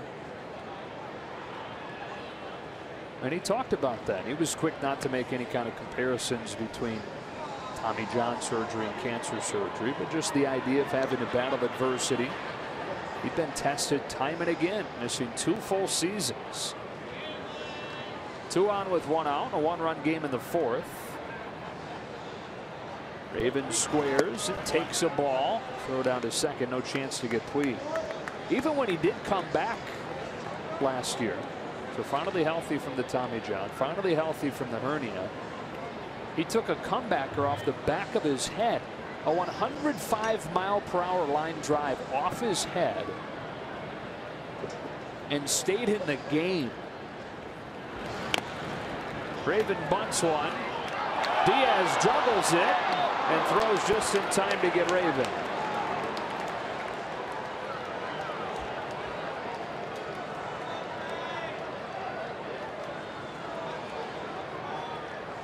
I don't think Raven realized that he had bobbled the ball. A lot of times when you're bunting, when you're in that situation, especially as a pitcher, there's a couple of things. First and foremost, you make sure you get that bunt down. And then the other thing you tell yourself as you're going down there is that you make sure you don't run in the line, because you also don't want to be, you don't want to interfere with the ball, because you get the job done. They also tell you, as a pitcher, you know, make sure you don't get hurt going down the line. But at the same time, if he knew that he bobbled it, I think he would have picked up the pace there and been able to beat that ball out. And probably would have if he had any clue. It's up to Taylor, who takes a strike. Yeah, it's a tough one, though. I mean, don't have eyes in the back of your head. Rarely are you going to see a pitcher going all out on a sacrifice bunt. Right. And like I said, that they don't want to, once you get it down, you want to make sure you don't interfere with anybody or the play.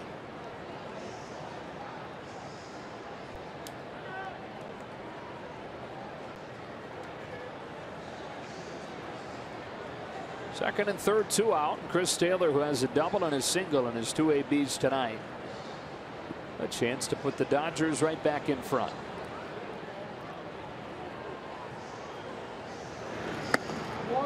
One and one.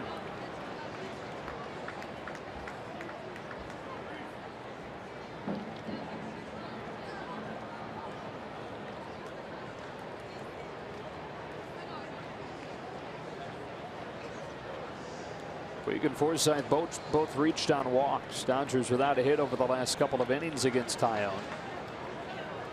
Here's his next one, and Taylor pulls it sharply off of Harrison. They'll have no play, and this game is tied. Chris Taylor hits a bullet that's too hot for Harrison to handle. Puig steps on home, and it's 5-5.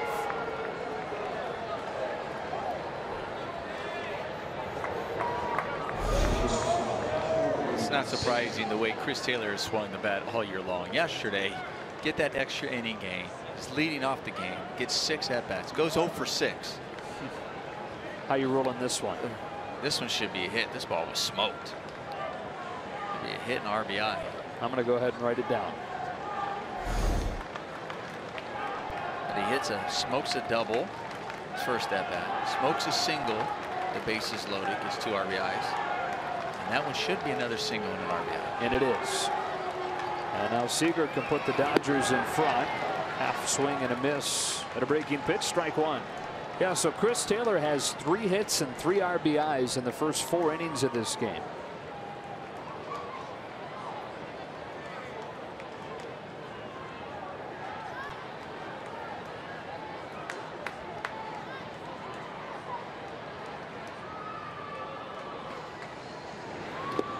One and one.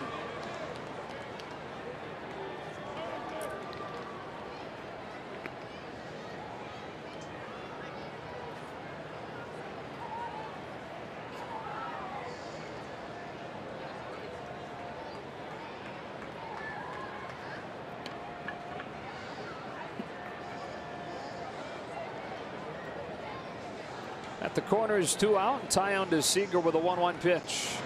Outside for ball 2. That pitch count for Tyonne climbing as well. He's at 84 here in the 4th. This has not been a display of efficiency on either side tonight.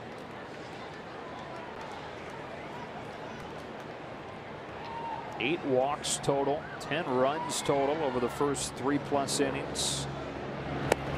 Seager swings and misses at a sinking fastball. 2-2.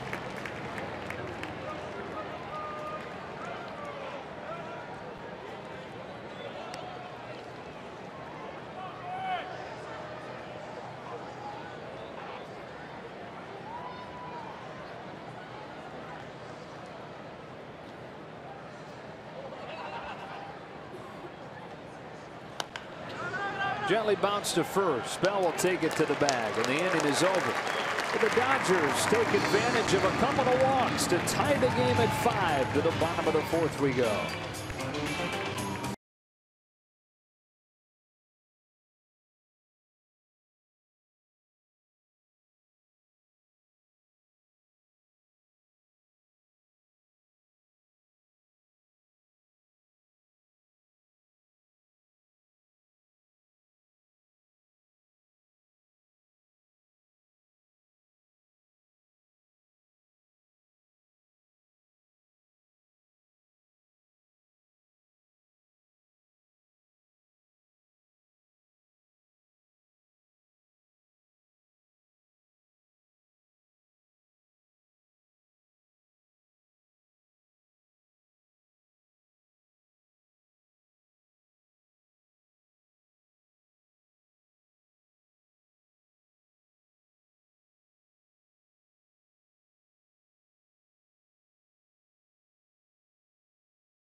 inside, Joe and Nomar, and guess what I got? Check it out. One of the barbecuing gloves for the giveaway. You can't wait for that giveaway. No. We've been talking about it for so long, and then that fact that they actually brought one for you and that you actually have it, you're like, yes. Starling Marte takes a strike. Now I just can't wait till you invite me over for a barbecue. We got to use grill. it now. Yeah, exactly. You Right. can't just show it off. Labor Day. This is given away to the first 40,000 fans. It's heavy duty, too. Brought to you by Security Benefit. Be sure you get there and get one of them. Wonder why you're back surprised. to Raven. Wonder why I'm surprised it's heavy duty? Of course, it's a barbecue glove. You That's want true. it to be. I guess I prefer that it was heavy duty. And here's a great opportunity, by the way, for fans in the reserve level tickets, starting at $10 on sale now until Thursday at 4 o'clock. That's for the September 4th Labor Day game when the Diamondbacks are in town. Just 48 hours this sale. Saving of over 50% on all reserve level tickets. And of course, you get to take home one of those heavy duty Labor Day barbecue gloves from Security Benefit. 5-5 game in the 4th, and Adam Frazier takes ball 1.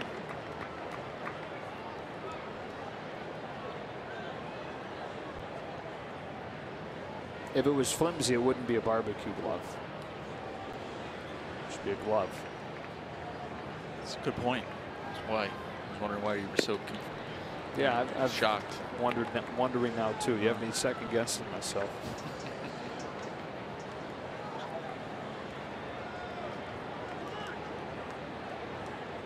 Two 2-0 on Frazier, who's walked both times already.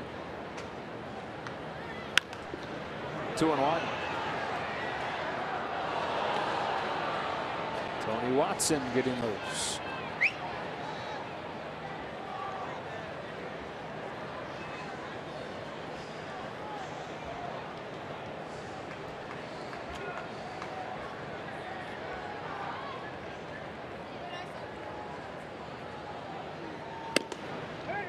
Fastball for strike 2.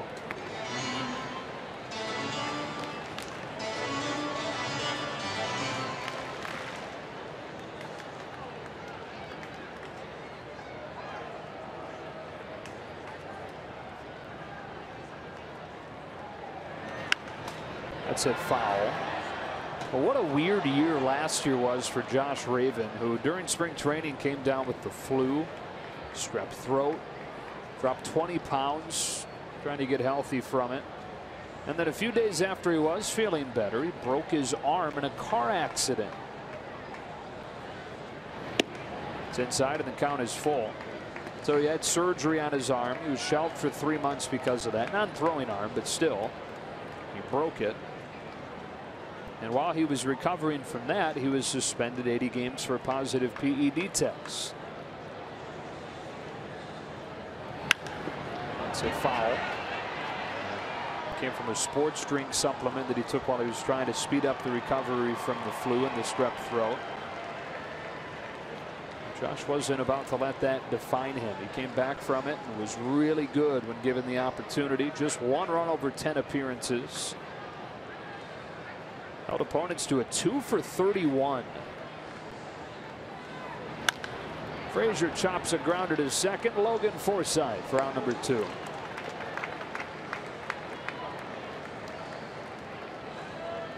Said that coming back from that last year, he had the mentality that he wanted to destroy everyone who steps in the box, and that it's the only way for him to take out his anger and frustration from the suspension, the injury, from the illness. Before that, the 9.5 minor league seasons. Whatever it takes to fuel you. That's the chip I was talking about. And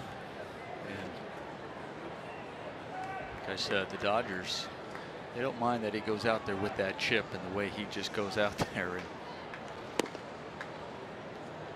brings the heat. And I'll tell you one thing about, we've seen so many guys go up and down on this ball club, the depth that we always talk about this team. Well, now the way they're looking with a 20-game lead, they're looking at everybody possibly to see who can possibly make that postseason roster as well. So that's definitely not etched in stone. So you just never know. So there might be guys in the minor league that they're still watching and that can still contribute and maybe a factor down the stretch and in the postseason. A name that came up today is a top pitching prospect in the system, Walker Buehler. Who the Dodgers look at as a bullpen piece in October potentially. Now the important thing is that he's here by the end of August in order to be eligible to pitch in the postseason. McCutchen strikes out in a backup slider, and that's a 1-2-3 4th inning for Josh Raven.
Fifth inning. It is bark at the park here at PNC Park. And of course, yesterday the big non-sports story was the solar eclipse. Well, the Dodgers had to take it a bit further because the majority of them watched the solar eclipse yesterday at about 2:35. It was maximum magnitude. Here is Adrian Gonzalez's idea. You have Yasiel Puig as the moon. You have Justin Turner as the sun. The moon crosses in front of the sun, and you have a total blackout. Of course, they're just having a great time. This is what happens when you have a team, guys, that is 88-35, having a wonderful time on and off the field. Their own version of that solar eclipse. Awesome stuff. Strike one on Justin Turner. I'm just glad I was wearing my glasses when I saw that. Yeah, right. You don't want to get blinded.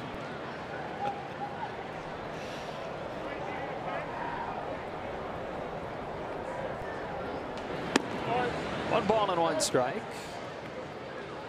It helps to have those kind of personalities in a 162 game season. No matter if you're 88-35 or 35-88. It's a long year. Turner rolls it to third. Josh Harrison. One out.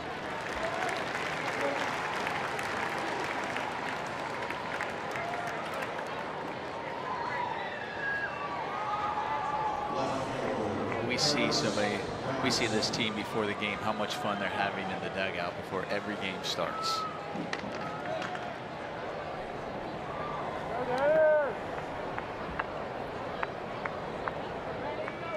Granderson. Ball one.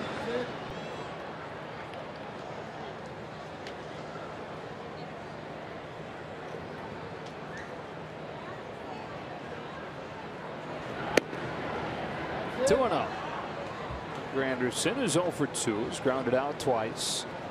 Tyonne's done a good job of settling in and inducing a bunch of those ground balls after allowing 1 in the first and 3 in the second. One misses away, and it's quickly 3-0.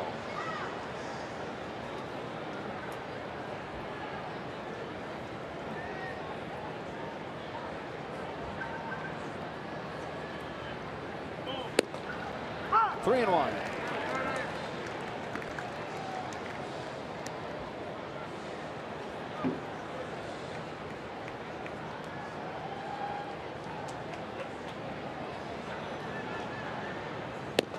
They walked him.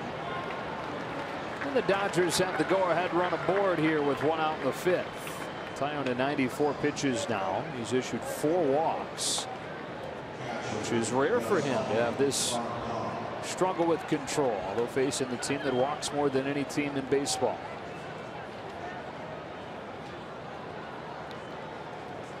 Granderson aboard and Grandal up.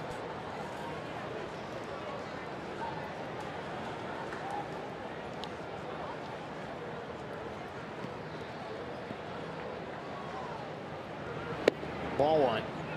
We talked about the Tommy John surgery that Tyonne went through. What you always hear from guys who go through that is the loneliness and the boredom that sets in when you're away from your team for so long. It's going to take more than a year before you can come back from it. Tyonne did all he could, though, to keep himself busy and entertained. He was down in Florida training, but before the training, he did a lot of fishing. One-armed. Bought a Nintendo Wii, became obsessed with Mario Kart. It's a good way to kill some time. Bought a soccer ball. You don't need your arm for that. Picked that around the yard some. Bought a bike. It's a way for him to stay conditioned and still kill some time. Get out and go on long rides. And then he also took guitar lessons.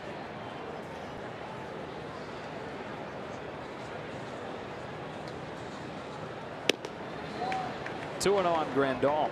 He's been playing the guitar casually since he was in high school, but never took it too seriously. And still doesn't, but this was an opportunity for him to spend a little more time on it, while at the same time distracting himself from the monotony of the rehab.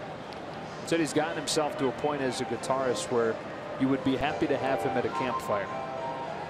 It's a good way to put it. Good analogy. I'm like, Johnny Barbado warming.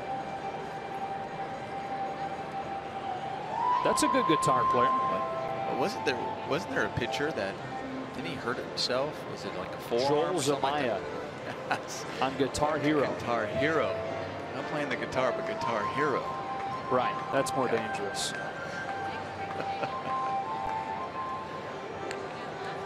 We just saw the Detroit bullpen over the weekend. We were talking about that, how it's been like a decade now where they've been worse than league average. And that's one of those fun footnotes about how bad they've been over the last decade. I guess it's only fun if you're not from Detroit. Not a Tigers fan.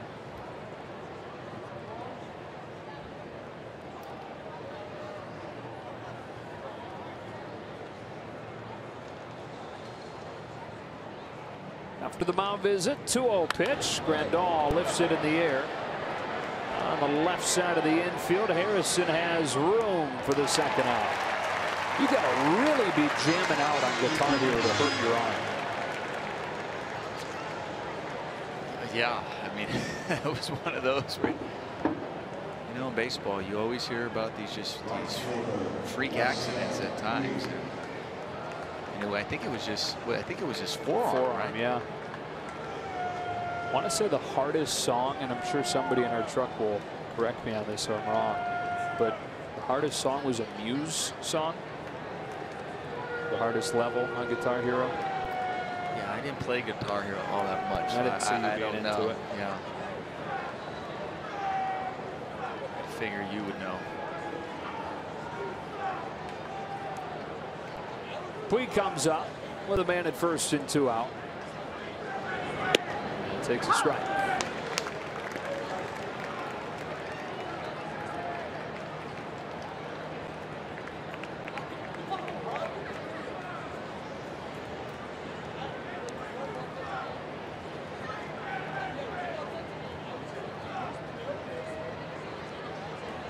Granderson got a great jump, and he's stolen second easily.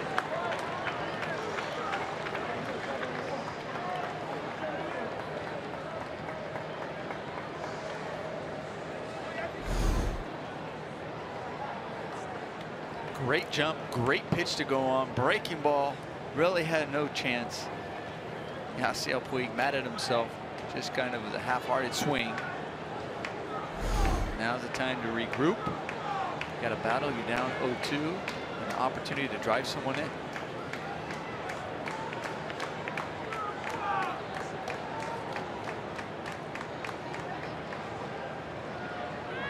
That's ball one.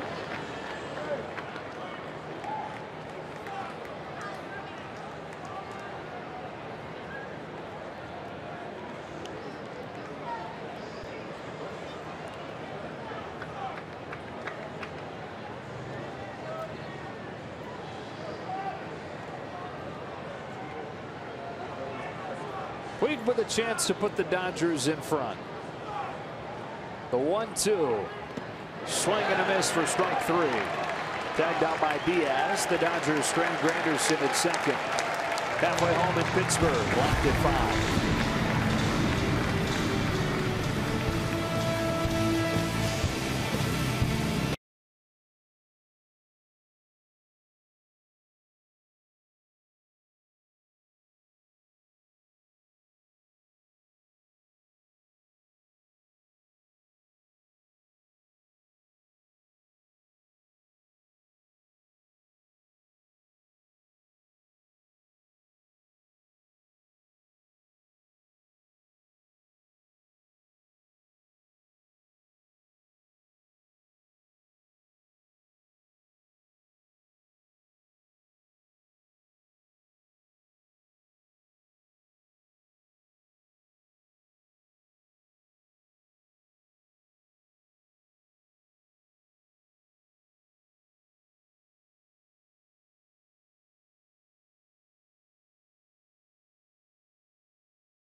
Toyota dealers.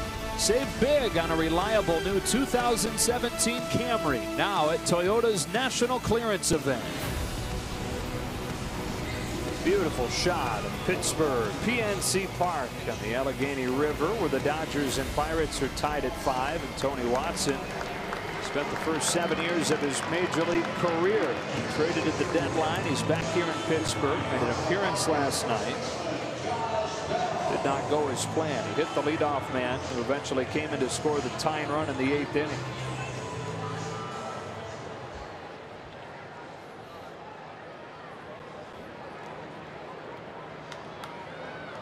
Josh Bell to lead it off. 5, 6, and 7, or 4, 5, and 6 for Pittsburgh.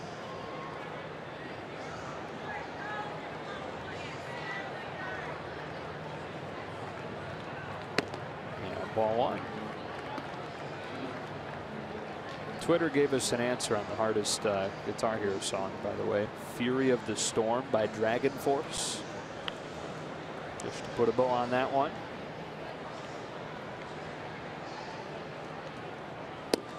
It's a strike, 1-1. Thank you. That's what you really, because it was really racking my brain over that one. Yeah, you're kind of on the edge of your seat wanting to hear.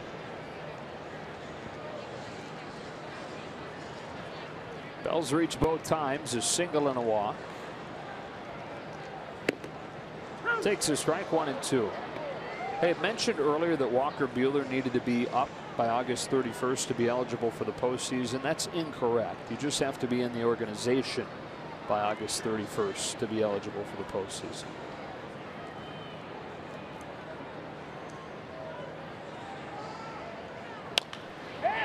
A pop fly into shallow center field. Chris Taylor's there, 1 out. Is it organization, or do you also have to be on the 40 man? That part I'm not sure of.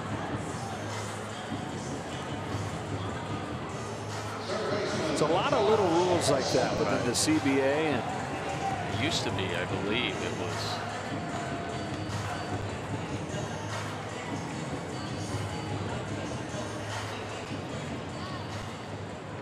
know you're thinking about guys being traded. They can't be traded Right. after that in September and Right. be eligible.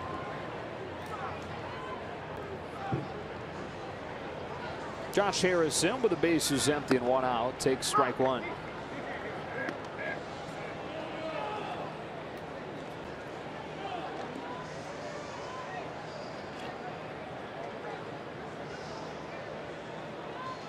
Yep, you've got to be on the 40-man roster by midnight of August 31st.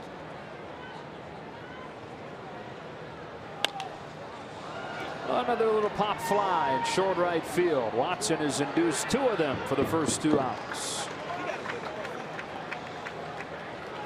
We're going to learn this whole CBA, and then it's all changing. We redid it in the offseason, and changes are slowly taking effect. Getting implemented. Right now, this is big for Tony Watson. I know the other night hit a batter, and he was able to get the next one with the hit by pitch. He was able to come around and score yesterday. Come back here at PNC Park, where I'm sure there was some nerves and some different feelings that you go through. But at the same time, just kind of getting back out there, getting that confidence back out there on the hill. And I really think the rest of this game is going to be a battle of the bullpen. I know Tyonne was in there that last inning, but I don't know how much he has left. He's crossed 100 pitches. We saw Barbado warming last inning. Watson said it was an emotional thing for him coming back. Odd for him. I mean, he's made more than 200 appearances in this ballpark, but he'd never come out of that bullpen. Just a little bit different run. Bullpens are right next to each other, but a little bit off. One of the other clubhouse as well. Jaso shoots a ground ball to short. Tony Watson much better tonight. A 1-2-3 fifth inning. On to the 6-3 go. Tied at 5.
We know Adrian Gonzalez is part of a dynamic duo. So join us on September 6th when the Dodgers close out a 3-game series with the D-backs.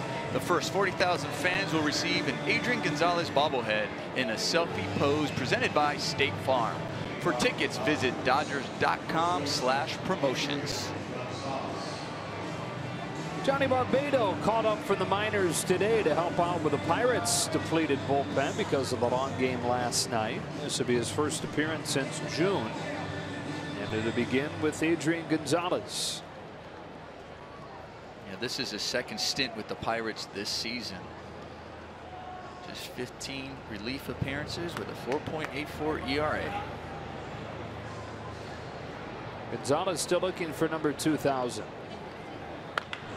Hard hit by first. There it is. Into the corner. Hit number 2,000 of Adrian Gonzalez's career is a double. One of the great hitters of this generation.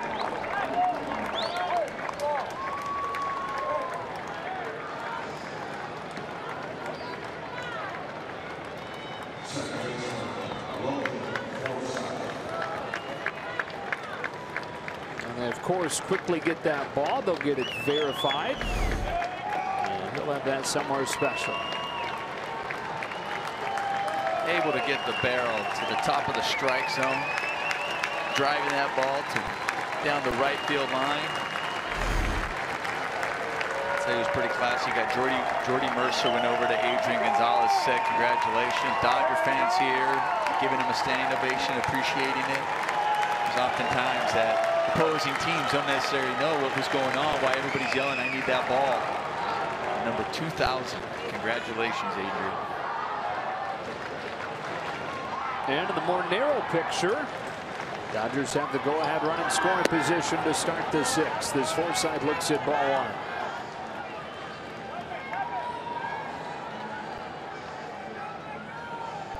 Walked both times so far. 2 of the 5 walks issued by Jamison Tyonne, who's not a guy that walks many usually. Here comes a 1-0.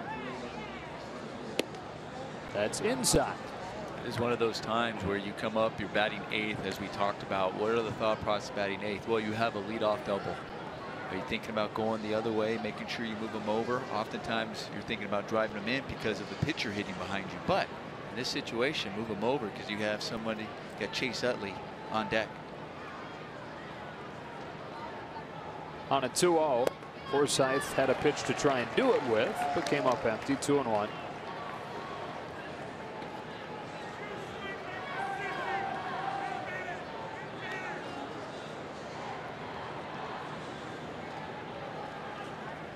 The 11th player, active player, to reach 2,000.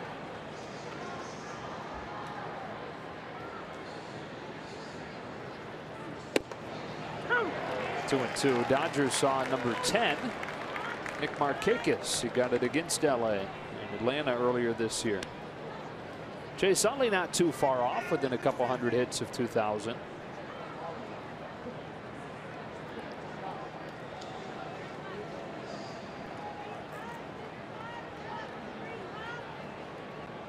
Barbado pitches 2-2. Forsythe takes one way up to make it full.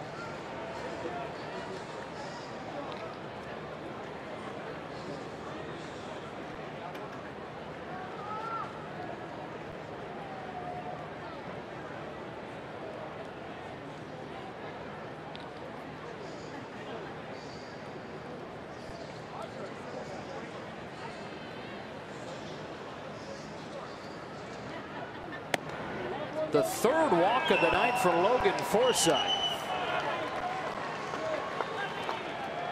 And the Dodgers are at first and second with nobody out. Chase Utley coming up.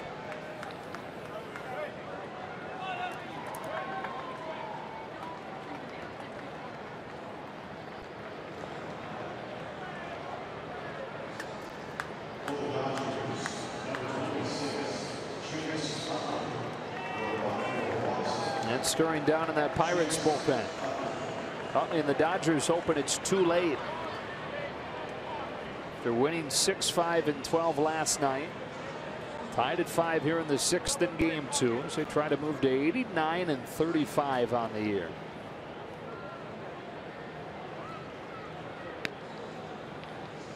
By the way, as they continue to, well, they don't, but we do, take peeks at the all-time record, 116, 1906 Cubs, 2001 Seattle Mariners. This is the same exact record that the 2001 Mariners had through this many games. 2 on, nobody out. Barbado to Utley with the first pitch. Ball 1.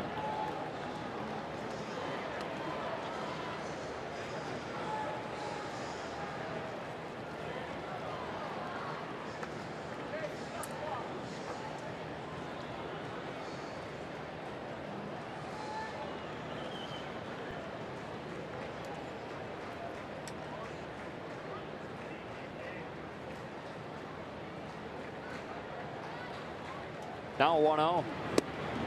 1 ball, 1 strike.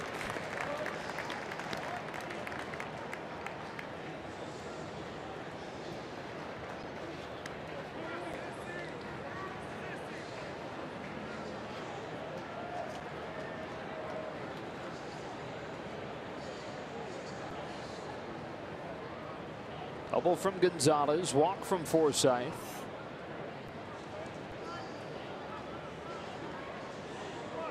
Barbado against Utley. Here's the 1-1. Perfect pitch, 1-2. That was a perfect pitch because that one's down and away. Chase Utley's looking for a pitch that he can drive to the right side. And at the very least, be able to move the guys over, move Adrian Gonzalez, and hopefully Logan Forsythe over there, get him at second and third, man on third with less than 2 outs. And that one pitched down and away, really hard to pull.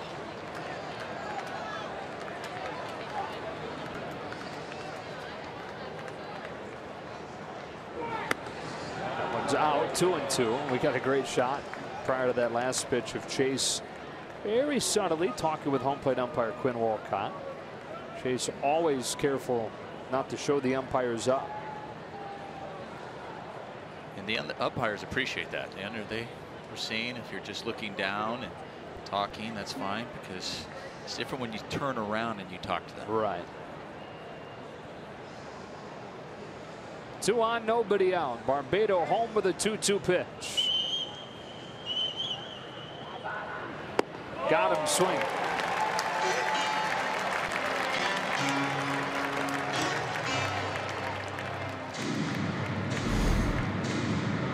Well, this is a few pitches ago, the one that Chase Utley was just kind of talking down, and see him disgusted in that one. And then this was just a good breaking ball by Barbado. I mean, it was one that really took a lot off of it, had a really good break. Just kind of that one where you're just out in front, you're like, oh, I see the break, but I am out in front and I'm done. So with 1 out, Chris Taylor, 3 hits, 3 RBIs already tonight. On the ground to third, Harrison guns it to second for 1, not in time at first. Taylor legs out a fielder's choice and gets Corey Seager up here in the 6th.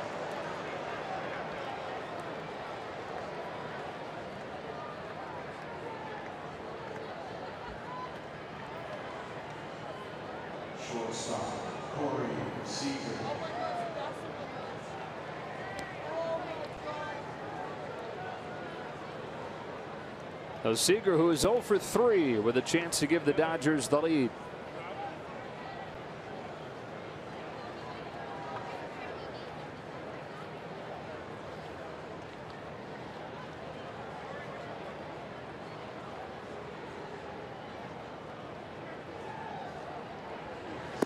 Ball 1. It's a good time for Corey Seager to extend that hitting streak into 11 games. Course of the 10-game hitting streak, 8 RBIs. One thing, he just has 1 extra base hit.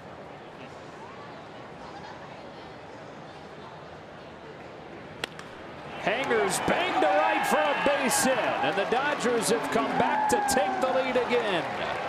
Corey Seager with a 2-out RBI single, and it's 6-5.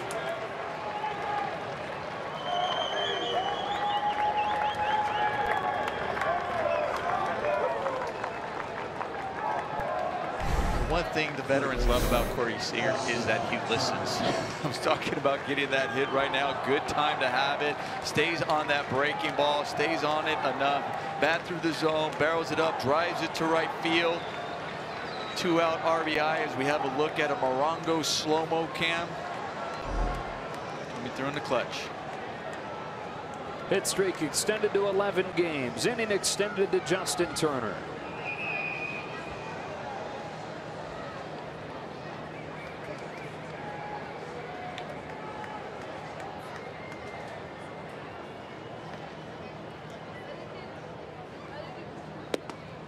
Breaking ball for a strike. Corey Seager hits the ball hard more frequently than any hitter in baseball. That is Statistically proven.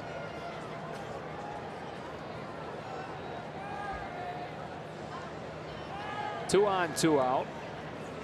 0-1. A little bit outside, evens the count. So you see all the StatCast data these days. Anything that is 95 miles per hour on exit velocity or higher is considered hard hit. He does that more frequently than anybody.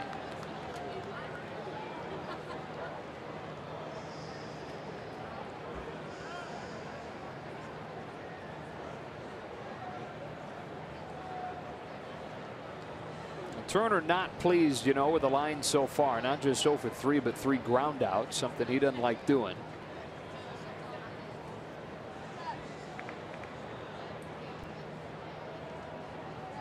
On this 1-1.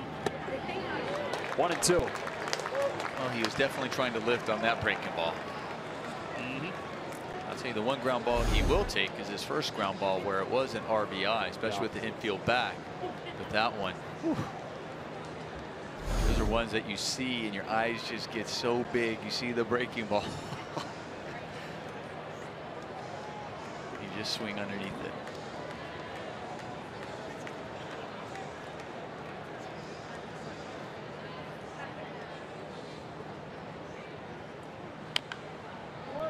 Stays at 1-2.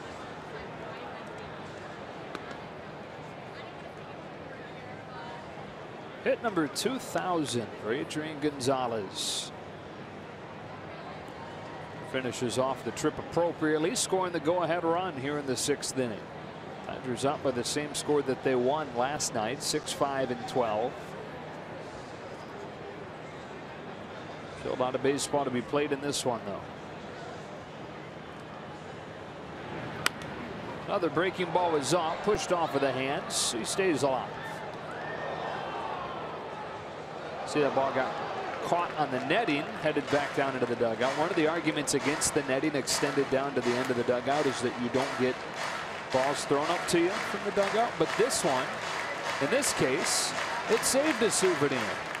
As the fan didn't hang on to it, it was bouncing back down into the field, if not for the net.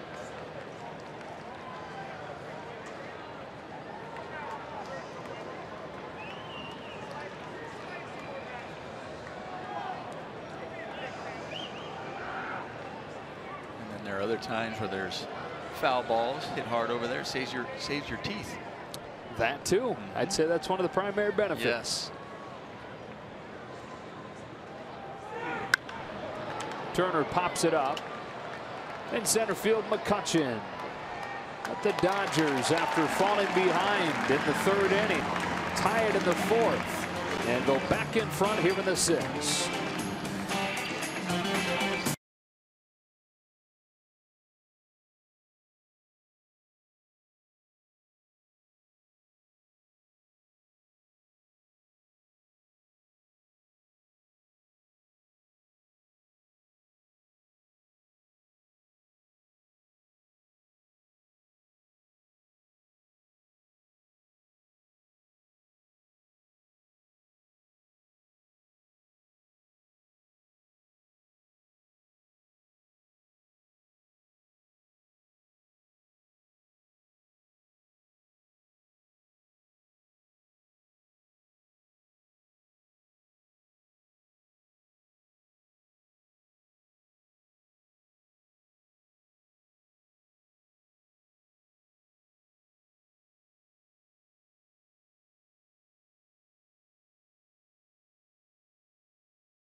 California Buick GMC dealers. A 5-run 3rd inning for the Pirates.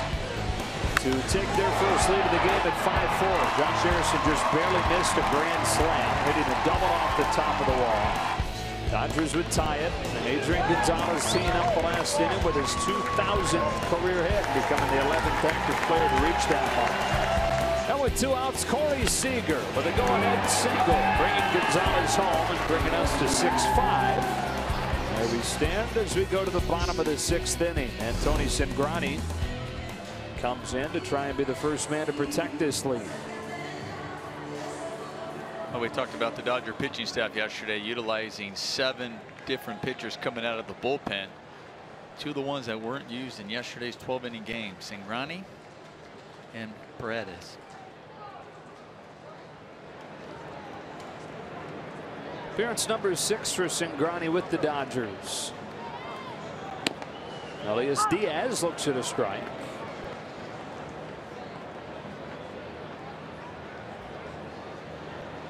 Pirates very familiar with Cingrani, having spent his entire career in the Central with the Cincinnati Reds. Now they did 2.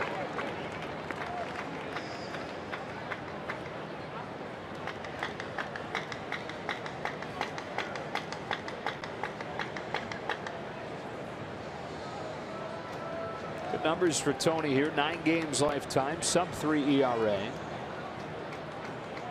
Lets the 0-2 fly, and Diaz strikes out swinging, but done sure on a high fastball. 1 away.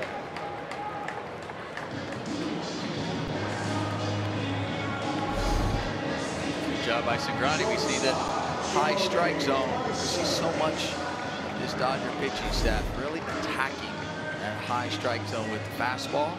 Able to get up there, get the swing and miss. That's why they're tops in the NL and strikeouts as a pitching staff. 1 gone for Jordy Mercer. One of the things they liked about Cingrani, even though the numbers had not been good, is that when he's right, he's really hard to pick up. And you saw in that 3rd strike to Diaz, it looked like he never did see it out of his hand.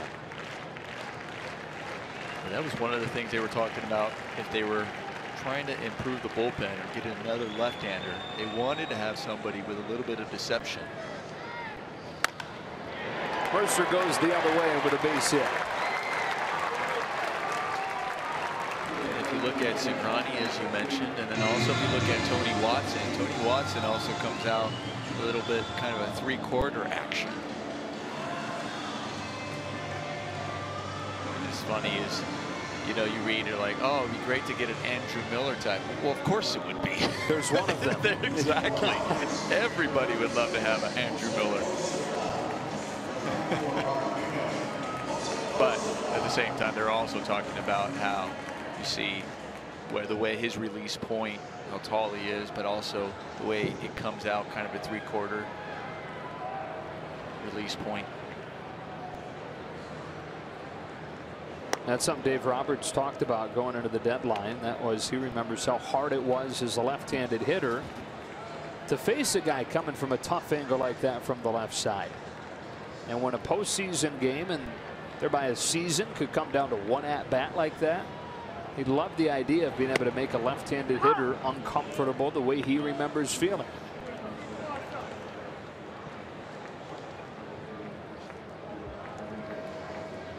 Cingrani gets ahead of the pinch hitter Osuna, 0-1.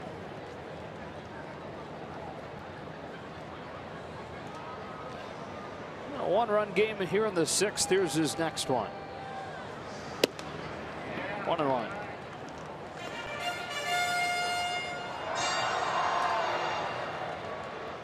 Osuna hit a home run last night.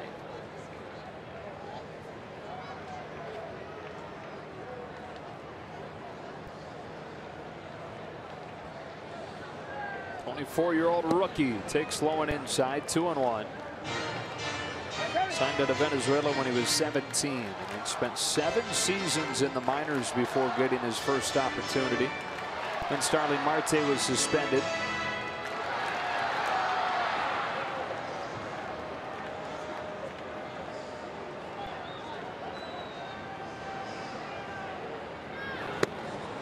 Ball 3.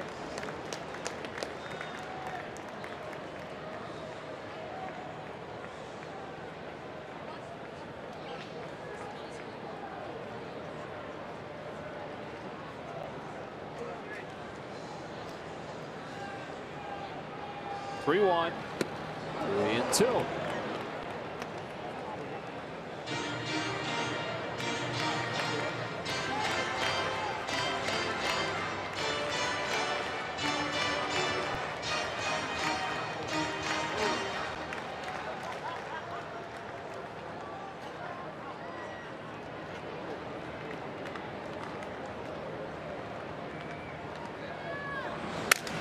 Crackback roller to second. Forsythe goes to second. One. Seager throws low, and no sooner safe. So the door left open for the top of the order and Starling Marte. Well, the obvious is Corey Seager mad at himself, not making a good throw over there to first base.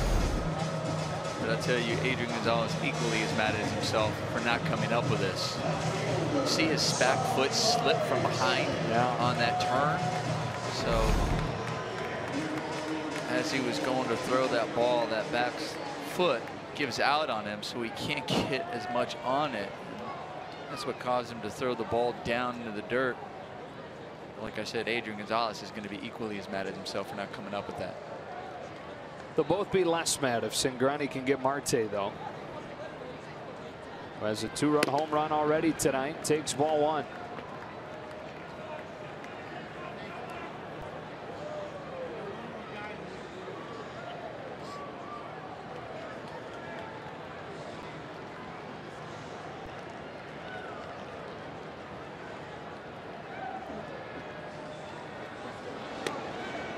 Oof. Ronnie fired a fastball over there. Took off on Gonzalez. The second time that Cingrani's picked over, he picked over on Jordy Mercer, and he might have had 2 steps off of the bag. Osuna, the same thing. Really doesn't have a very big lead over there.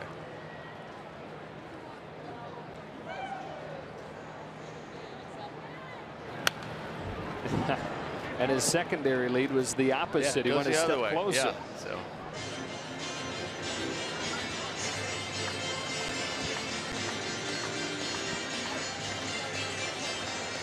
I understand a guy not being fast or a good base stealer, but man, you're representing the tying run there with 2 out. A little more.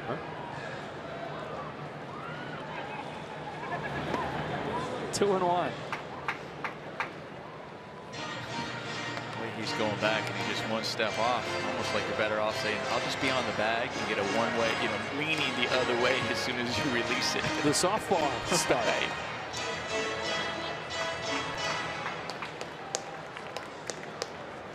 Or the old Little League star. We have the Little League World Series going on right now.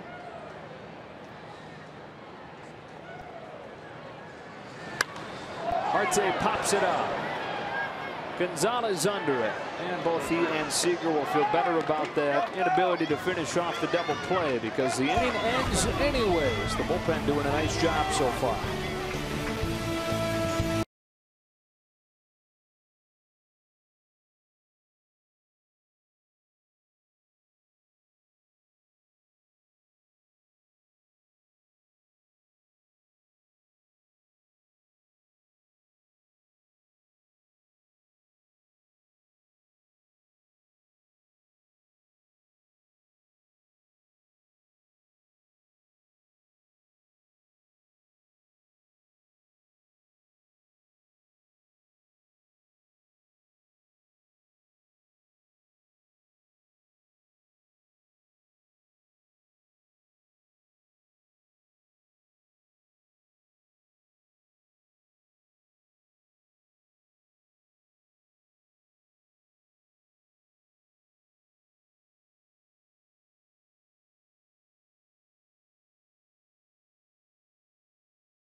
Ned Coletti and Jerry Hurston Jr. We hope you're enjoying Dodgers baseball on KTLA.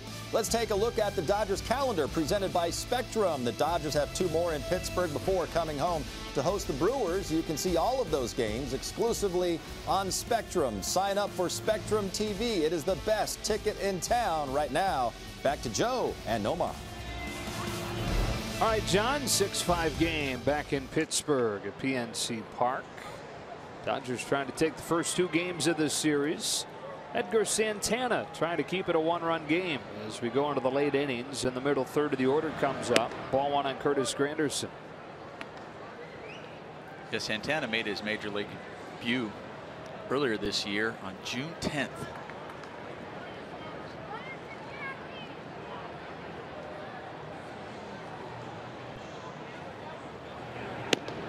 Just got called back up. Falls behind Granderson quickly 2-0. We saw the Dodgers today make a few roster moves with Alex Wood going on the DL, Cody Bellinger going on the DL. The same thing for the Pittsburgh Pirates. Made some roster moves as well. They set down Davidas Neverauskas. They optioned him down to Indianapolis. And for those of you who don't know, he's the first Lithuanian-born, raised and born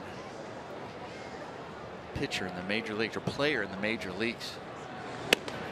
Got a chance to see him in yesterday's game, coming in, throwing 97, 98, 99 miles an hour. Leadoff walk for Granderson.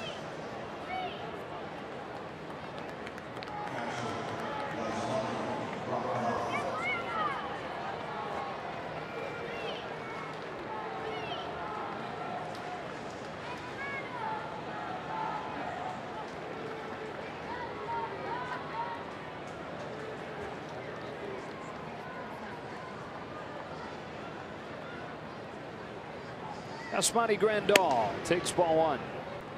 That's 5 straight balls to open Santana's night.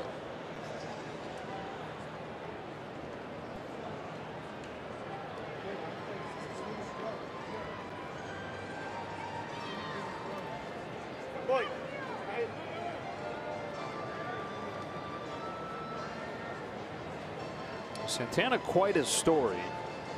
Out of the Dominican Republic, had never played organized baseball before. When a scout noticed him playing catch with his cousin when he was 19 years old.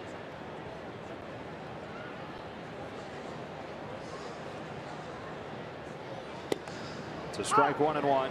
They put him on a mound, showed him how to grip a 4-seam, and said, throw it as hard as you can.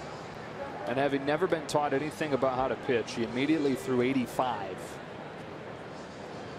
I said, okay, maybe there's something to this.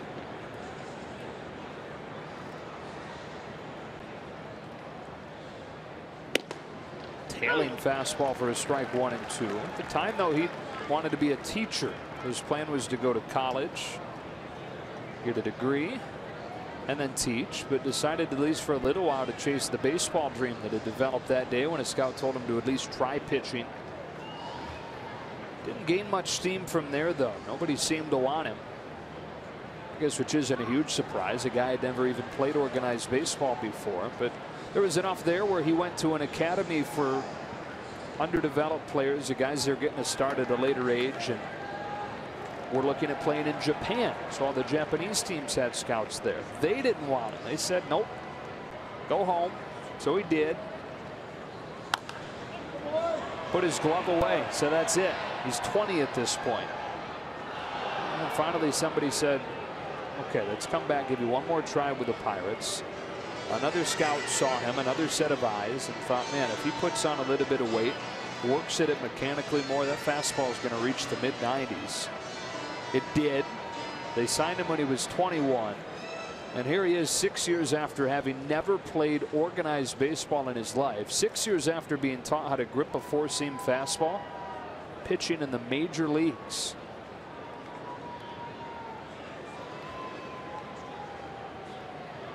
He throws another 1-2 and misses high. We also saw earlier that they taught him how to throw a 2-seam fastball too, because he had some really good run and movement on that 2-seamer. Yeah.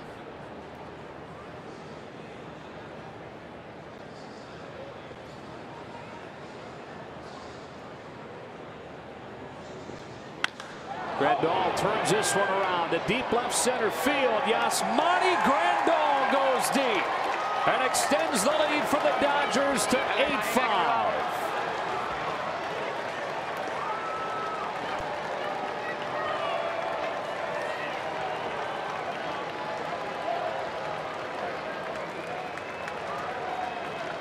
He looked so frustrated after popping up his last time up. Slammed his bat down in the dugout. This time he slams a pitch out of here. Joe, you and I were talking about, we were watching Yasmani Grandal take batting practice, and we were talking about how good he was swinging yesterday before the game. And that's probably why he was also frustrated today, swinging the bat so well. Yesterday he started off the game with a double, but then after his first 3 at-bats, not getting a hit, frustrated, knowing he's seen the ball well, swinging it well. That's what we saw during batting practice right there. Puig now down 0-2. Second home run of the trip, and the second one to the left of center from the left side for him.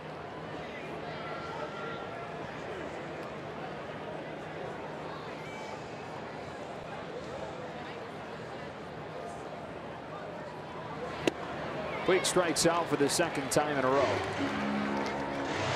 1 out in the 7th. Adrian Gonzalez comes up after getting his 2,000th career hit, becoming the 7th LA Dodger to reach 2,000 hits, and the first one since Jeff Kent did it in 05. I mean, just a tremendous milestone. I mean, Adrian Gonzalez, we talk about how much this year for the first time going on the DL, which is something he didn't want to go do, but he was willing to do, especially the way Cody Bellinger was playing. So unselfish. But I just think it also just speaks to his career and longevity in his career, and also getting that 2,000 hit as we see Diaz take that foul ball. Oh.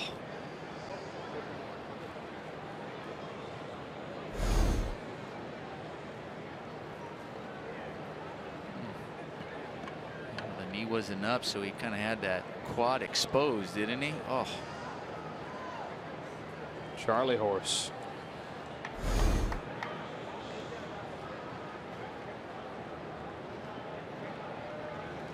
I think he might squat a little differently now.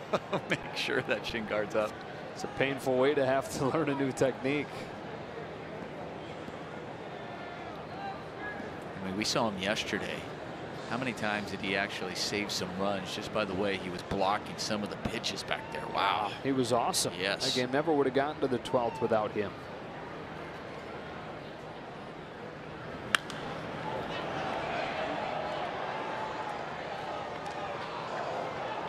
Let's look back at number 2,000 for Gonzalez on our Carl's cam. Doubling down the line by Josh Bell. Of course, it was an extra base hit. You know, I know we thought yesterday he was going to get that grand slam for number 2,000. But the team showing their respects, congratulating, appreciation for all he's done so far in this game. Corks this one to right, but it's right at John Jaso. Boy, he sure is looking good, isn't he? He really is. I mean, you look at, since he's come off the DL on this road trip, maybe not a whole lot of hits, but a whole lot squared up and hit hard. He's had quite a few lineouts, just like what we saw right there, squaring the ball up. And I still go back, loved his first game back. He gets a double, rips a double down the line, but also later that game where he gets a sacrifice fly. Just that back, once again, seeing that back control that he's had his entire career, driving it to center field. Strike on Forsythe. And that's something that was lacking when he was hurt earlier this year. Yeah, he really was almost making too much of adjustments to his swing and his mechanics, almost to protect his body.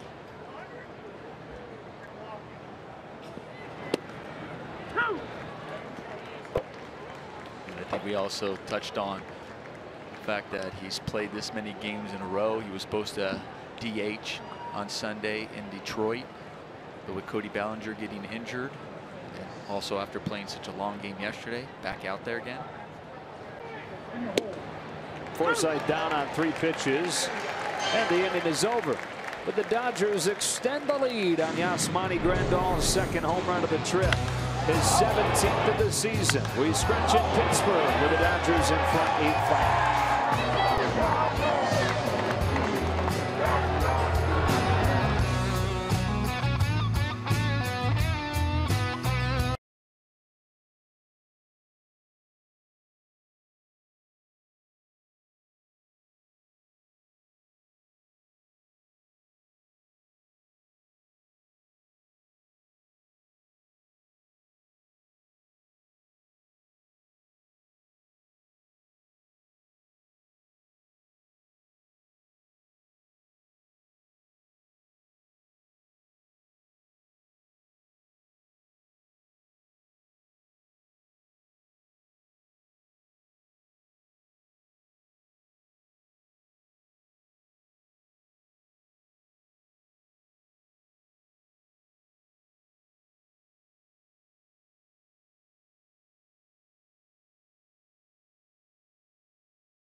Is brought to you by Nissan. Choose Nissan today for great offers on our most exciting lineup ever. Shop ChooseNissan.com. Well, the Dodgers last night won 6-5 and 12 innings. 100 years ago today, they played the Pirates. They were the Brooklyn Robins then. They beat them by the same score, 6-5 in extra innings. But it took 22 innings to get the job done.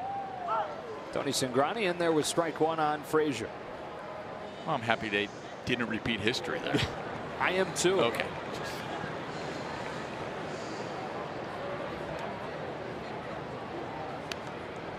Quickly 0-2. That time was the longest game in franchise history. Until 3 years later, Brooklyn and Boston played a 26-inning game, a 1-1 tie. So longest by length. Those games spread along. I was going to say it probably was about the same time as yesterday's game. Right. That's not a joke. Right. Brooklyn had 28 hits in that game. 6 runs on 28 hits. Talk about some missed opportunities over 22 innings. Foul tip. It stays a 1-2. Guy named Hy Myers, Hy Myers, led Brooklyn with 5 hits that day. Speedy center fielder. They say that he ran with his elbows locked and looked like a man running for a train, holding a heavy suitcase in each hand.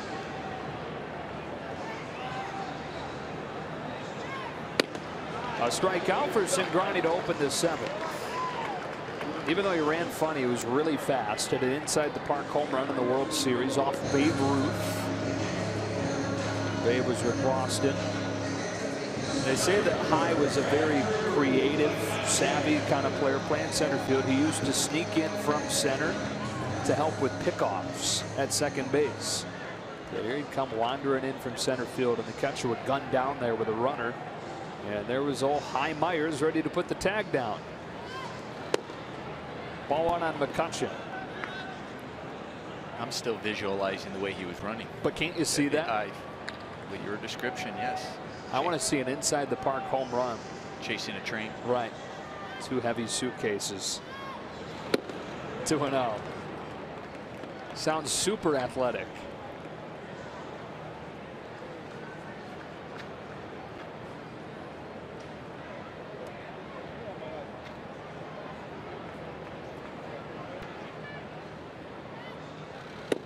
2-1. There was one particularly crazy play. You know, you see sometimes where there are several base runners and they all get hung up and the ball's getting thrown all over the place. There's one of these crazy plays one time.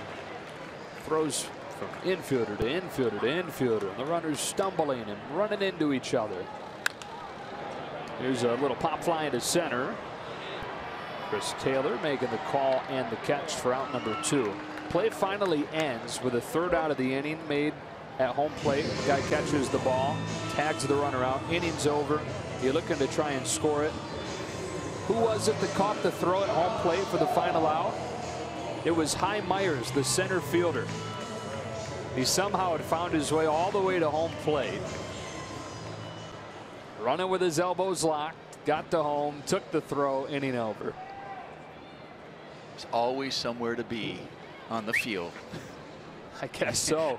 He found a place to be. He says, don't worry, I got home covered. Ball 1 on Josh Bell. Henry Harrison Myers was his real name. Went by High. 2-0. Spelled differently through the years. They spelled it H-I most of the time, but New York Times also spelled it H-Y a couple times.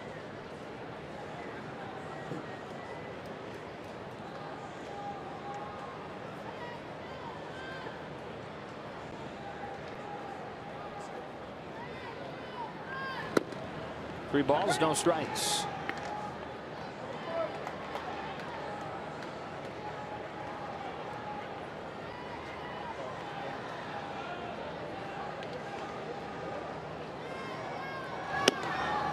Strike 1.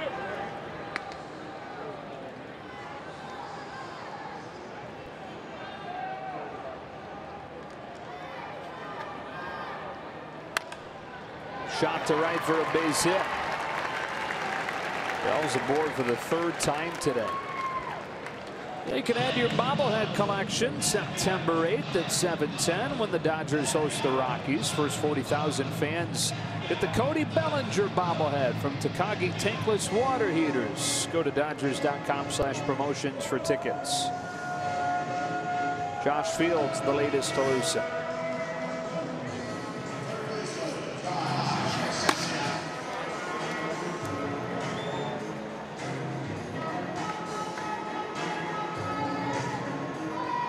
Josh Harrison, the batter.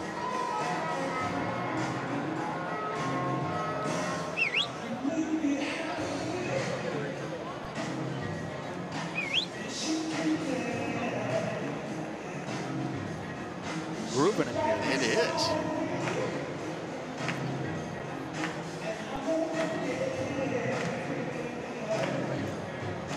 Should I know who this is? I think I see some people dancing out there on the Clemente Bridge. You got good eyes, man.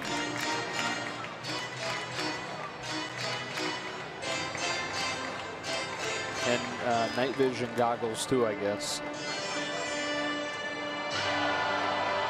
It is a party out there though before and after games. Especially on a night like this. This wasn't looking like a sure thing. Not only that we would play it, but that we would be able to play it straight through. Cingrani picks off Bell, and the inning comes to an end. Tony Cingrani, 2 shutout innings of relief for him. Gone to the 8th in Pittsburgh.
Dodgers Thursday. Rich Hill's mic'd up for Yu Darvish's debut against the White Sox. And we flash back to Curtis Granderson's first moments in a Dodger uniform. Don't miss Backstage Dodgers, presented by Hankook Tires, after the postgame at 5 on Thursday. Kike Hernandez pinch hitting to begin this inning. And out in front of a slider from Santana for strike one.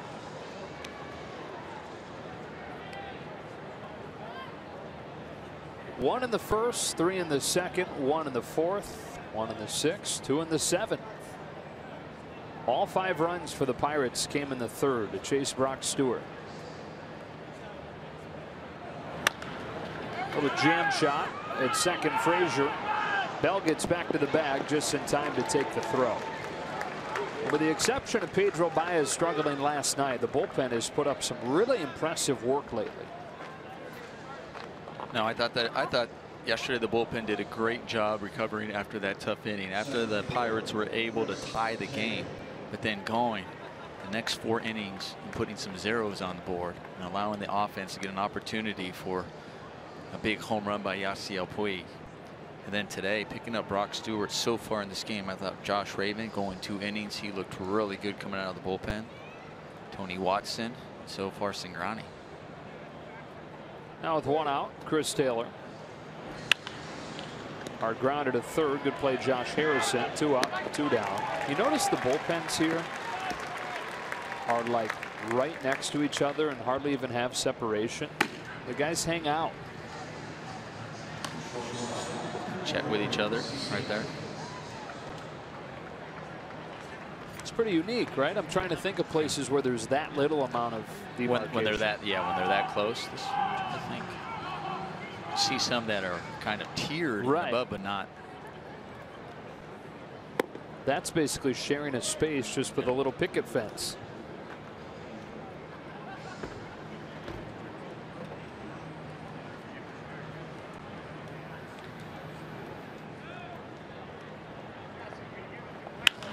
Seager hits it foul. It's 1-1. If one of the bullpen phones happens to break, you can just call the other side and say, hey, can you tell them to get so-and-so up for us? Hey, let the Pirates know our phone's dead. Or you can just, hey, can you hand us the phone?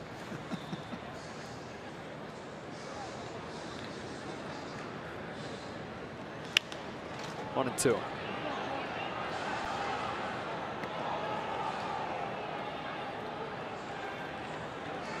Seager 1 for 4 today, but an RBI single to put the Dodgers in front in the 6th inning, bringing home Gonzalez.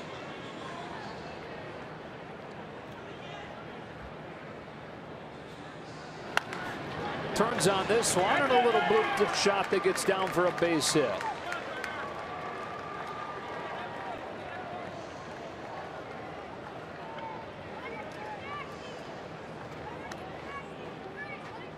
Talked about his last at bat, continuing his hitting streak, extending it to 11 games, and a good way to extend it with an RBI single. Just wants to add another multi-hit game too. Is that one where I was fooled by being up here? Was that not as much of a bloop shot as I called it? It's tough to see up here. You're so right. it was hit hard, it was right? hit hard. Okay.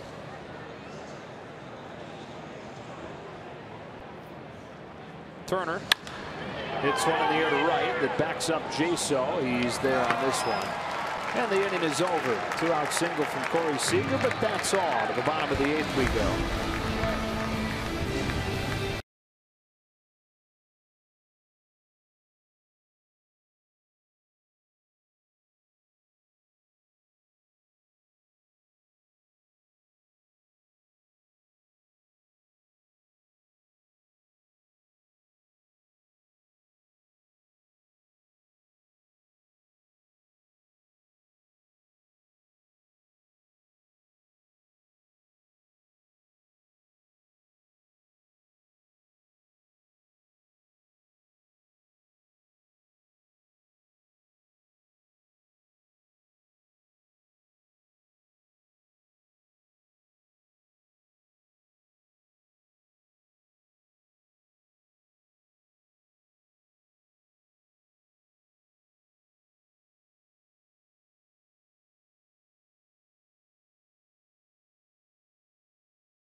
by T-Mobile, and I figured we'd take a look at these because it's gotten pretty interesting. I think we had all kind of put it aside and thought, okay, it'll be Colorado and Arizona in the wild card game, and we'll figure out who's going to host the game. But very quietly, they've come back to the pack. Milwaukee and St. Louis have charged back into it, and this is no longer a two-horse race. Arizona leading New York 7-2 in the 9th inning, trying to make it back-to-back wins. The Rockies, though, trail and are in danger of losing yet another. It would drop the Rockies to 4-10 over their last 14 games. Josh Fields coming in here for the bottom of the 8th. June 20th, the Rockies had the best record in the National League. They're 21-30 since. That's the worst in the National League over almost a 2-month span.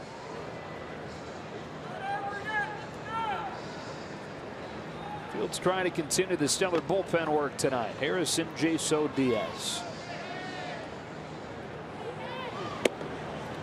We always say in baseball, anything can happen, especially over a month. Still, we always said a lot of baseball left. Even the Dodgers feel that way, even with this lead. That's why they don't like looking too far ahead. They're always going, listen, we're just focused on going out there, playing good baseball, trying to get it done today. Other than 2. Although with the lead, it allows them to do certain things, such as maybe possibly putting Cody Bellinger on the DL rather than forcing him to have to go play with a little bit of an ankle injury without making sure, maybe not 100%, but now they can afford for him to be 100% because they have that lead. But at the same time, they're not taking it for granted either. Fields makes quick work of Harrison for the first out. So the Rockies, this 2-month stretch where they've been the worst in the NL. Similar thing has happened to Arizona. When they came to Dodger Stadium at the beginning of July, they were 2.5 back in the division. 16-26 cents, second worst in the NL. It's crazy. I mean, they go from being 2 of the best 3 teams in the National League, best 4 if you want to put the Nationals in there, to 2 of the worst. 1-0 on John Jaso.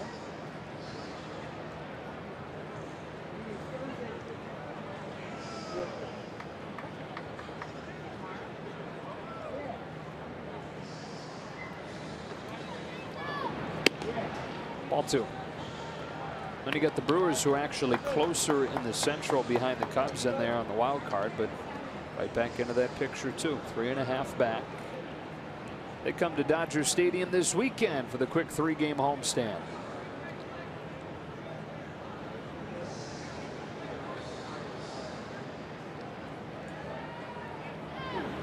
Moreno.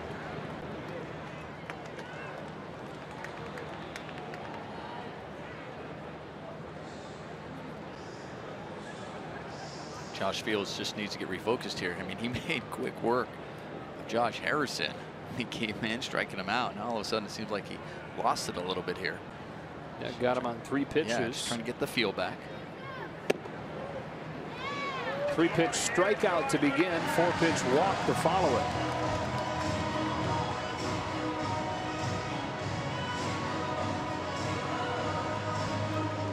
The reason it's worth taking an extra look at those wild card standings is because the Dodgers very likely will face the winner of that wild card game.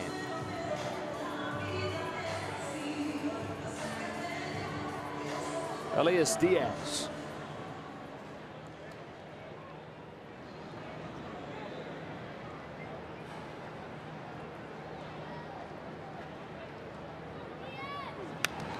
Dumps it back, 0-1. Fields back in the zone to start the AB against Diaz, who debuted in the majors in 2015. Played 2 games. Played 1 game last year. And totally ruined by injuries. First off, it was his elbow. Had to have surgery on that. Came back from the elbow injury. Got an infection in his leg. Punches a bouncing ball to second that could finish the inning. A jump throw from Seager to finish a 4-6-3 twin killing. Through with 8 innings in Pittsburgh, the Dodgers with an 8-5 lead.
Access Sportsnet brought to you by your Southern California Nissan dealers. The guys will recap this one that included Adrian Gonzalez's 2000th career hit. And it's featured a game of runs. Dodgers went up 4-0. Pirates scored 5 in a row to go up 5-4, but the Dodgers have scored 4 more of their own and lead at 8-5. Daniel Hudson on to pitch the 9th inning.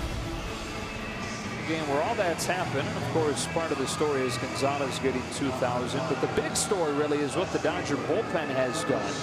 They're caught into the game with nobody out in the 3rd inning, and they're trying to go 7 innings to finish the job. Yeah, it really started with Josh Raven. Josh Raven did a great job coming in. He had to come in with the bases loaded.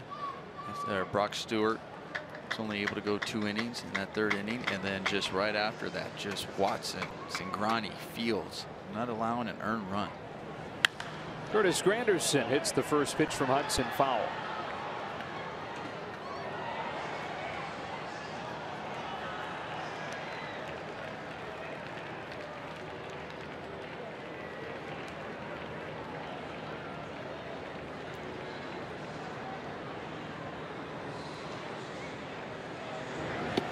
One and one.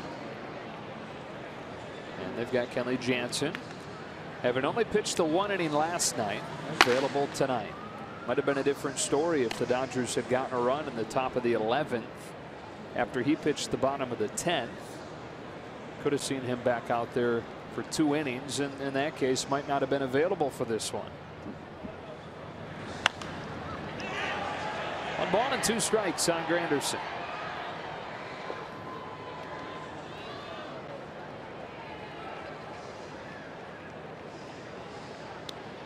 No game lives in a vacuum. They all affect each other through the 162. We touched on it yesterday. We were talking about that with Kenley Jansen. When he came in that tie ball game, we're like, he may have to go 2, and that may affect the rest of the series.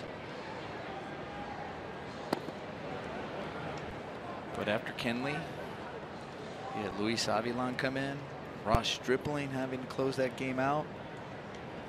And also the Dodger offense able to come through with Yasiel Puig coming up with that big home run. Curtis Granderson leading off the Dodger half of the 9th inning and flipping it foul. Still 2-2.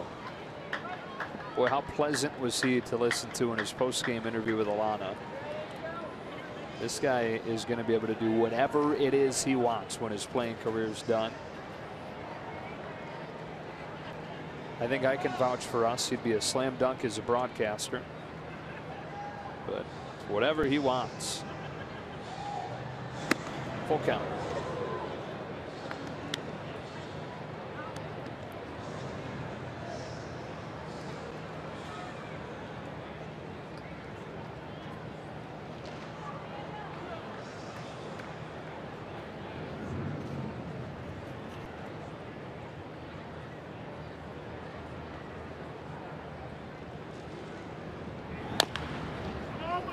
What I liked him when he was quoted in the paper. They were asking him about coming over into this team and what are, so far it's a short period of time, what are his thoughts? And he said, every time you come over to something different, you see him from the other side. This team's confident, but you don't know if they're kind of chilled or relaxed or they're energetic. He said they're somewhere in the middle. He said, but even when they're down, he said, you hear somebody say, hey, this is when we do our best. He says they don't ever panic. And he was so impressed by that. Chops one to second. Frazier. Now last night was a come from behind win. Their major league leading 40th. This would qualify as one if they can hang on, having trailed at 1 point. But him talking about it is something that we've been able to see all year long, and what's impressed us about this team. But to also hear somebody come in there in the dugout in the new environment.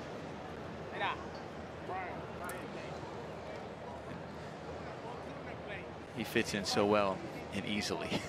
And that quickly for him to ID, yeah, what we see, because we've been around it for 5 months now. Grandal homered his last time, and here takes a strike. And we also heard it from Tony Watson, Cingrani, even Yu Darvish. they said they come over, just seeing the professional and how walking into that locker and how everybody is preparing and focused on that day. 0-2. They're still 3 outs away from carrying, but we'll let you know about tomorrow. Rich Hill for the Dodgers, Trevor Williams for the Pirates. 4:05 Pacific again. Then the finale on Thursday is at 1:05 Pacific. Hyun-Jin Ryu against Chad Kuhl.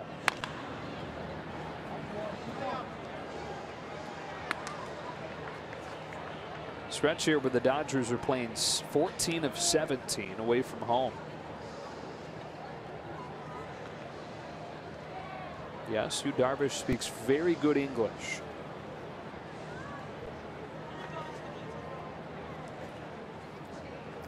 I just think Kershaw speaks great Japanese, as we heard from our producer, Mike Levy. Grandal strikes out swinging, 2 out. Don't give him too much credit this week. He's directing. Oh, that's right, he's directing Mike Levy. I'm sorry. Sorry, Ro.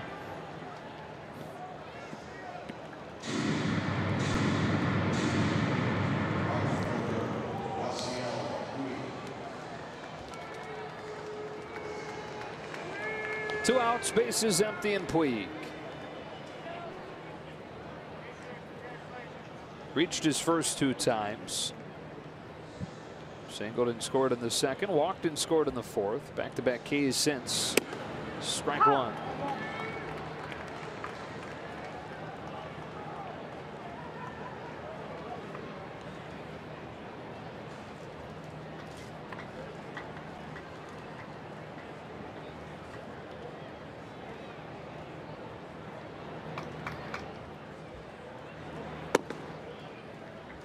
One and one. How about this? This is Puig's first multi-strikeout game since July 7th. We've been talking about how well he's been swinging the bat. Also, just his approach, how many walks he's been drawing. And you were even talking about, yeah, he may not look like he has a whole lot of hits, but he's been getting on base because he's had really good at bats. First one since early July, only his second multi-strikeout game over the last 2 months. Shoots this one up the middle for a base hit. His second of the game. He's racing around first, making sure that McCutchen doesn't waste any time getting the ball in. And good to see him bounce back from the 2 Ks with another hit. Not only just another hit, but that was a really nice swing and a good approach, especially on that breaking ball. Stay inside that ball and driving it over the second baseman's head, recognizing that pitch.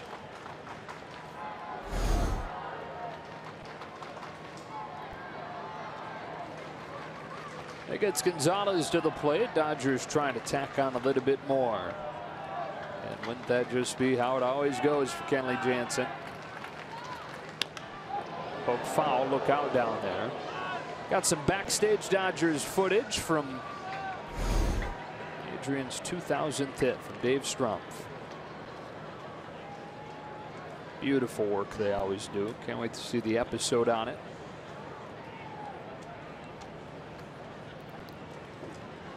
They always do such an amazing job on Backstage Dodgers. They are so fun to watch.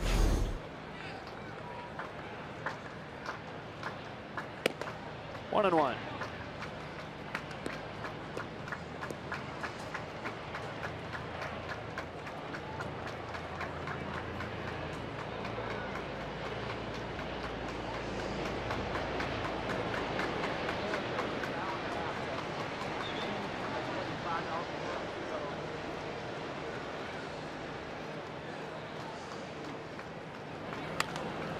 One and two. Helicopter just flew by under us.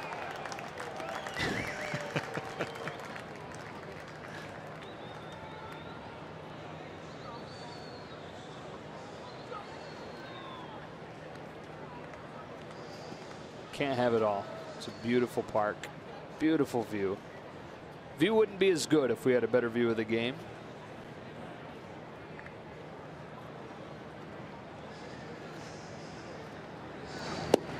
Down swinging and down to the bottom of the ninth. Dodgers trying to take the first 2 games of this series and bring it on Kenley Jansen.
Sportsnet LA is brought to you by BMW.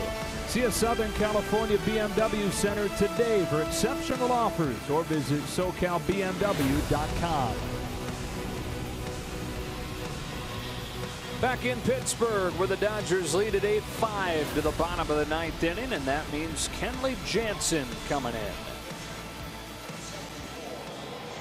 Kenley Jansen going for his 34th save of the season. Saw him come in yesterday. Did a great job just keeping the game tied. Extra innings. Now in a situation that he's used to, trying to close it out. Been a little bit hard to come by because the team has seemed to get him more runs than they need in the 8th and the 9th inning before he's called upon. He would have quite a few more saves without those late insurance runs. All in all, though, he's not complaining. Bottom part of the order, Jordy Mercer out of the 8th spot, looking at ball 1.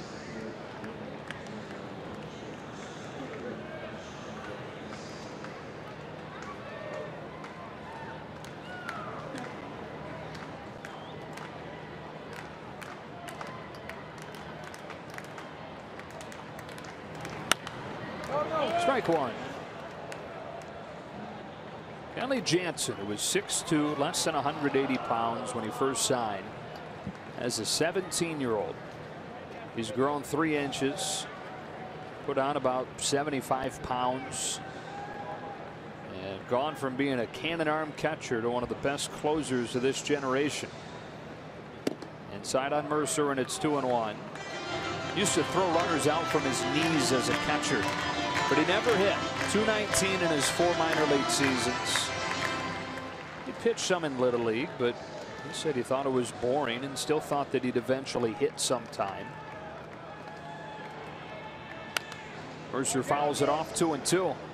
The former scouting director, Deshaun Watson, convinced him to give the change a try, and Kenley thinks back to a game in High A, still unsure if it'd work. But a 10-pitch 1-2-3 inning where he struck out 2 and remembers walking off the field thinking to himself, you know what, maybe I can be good at this. Mercer drags it by the bag, foul. He's glad he stuck with it, huh? Yeah, so are the Dodgers. I was getting interviewed on the radio with Dave Bassett, and he was asking me about, we were talking about Curtis Granderson and what he was talking about this team, the confidence that they have and the belief that they can come back all the time. 1 out. And he was asking me, he goes, where does that stem from? What do I believe? You know, if I've been on teams that have had that attitude, what is it from? And I said, well, it's everybody's feeding off each other. When you have an offense, first of all, then go out there and score the runs the way the Dodgers can. But the way the bullpen has been, that you know that they can keep it close, that if they just hold it to 1 or 2 runs, that offense will come back. So everybody's feeding off each other. And then I said, and the biggest thing that often gets overlooked is when you have a closer like Kenley Jansen. When you have somebody and you know that when he comes in a situation that he's closing that game out and the other team knows the same thing. Yeah, that's a great point. It's empowering for everybody. Strike one on Sean Rodriguez. Yeah, the mental advantage it gives you. You're so right.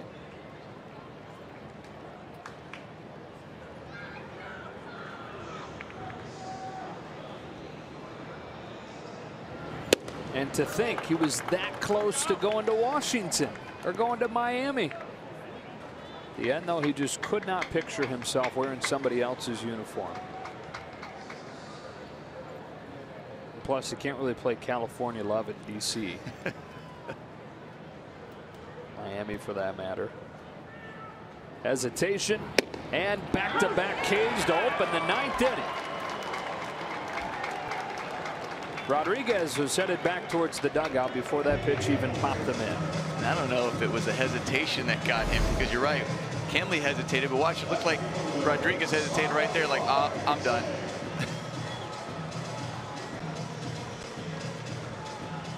One thing that Kenley has been doing more and more of, and that hesitation is at different parts of his windup. Sometimes it's also a quick pitch too.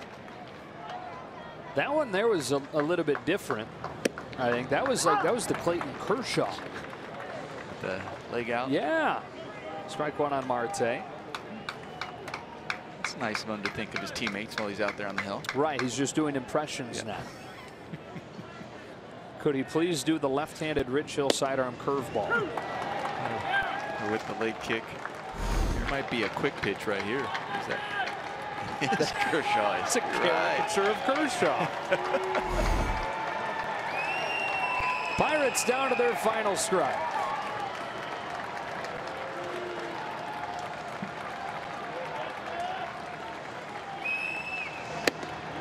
One and two.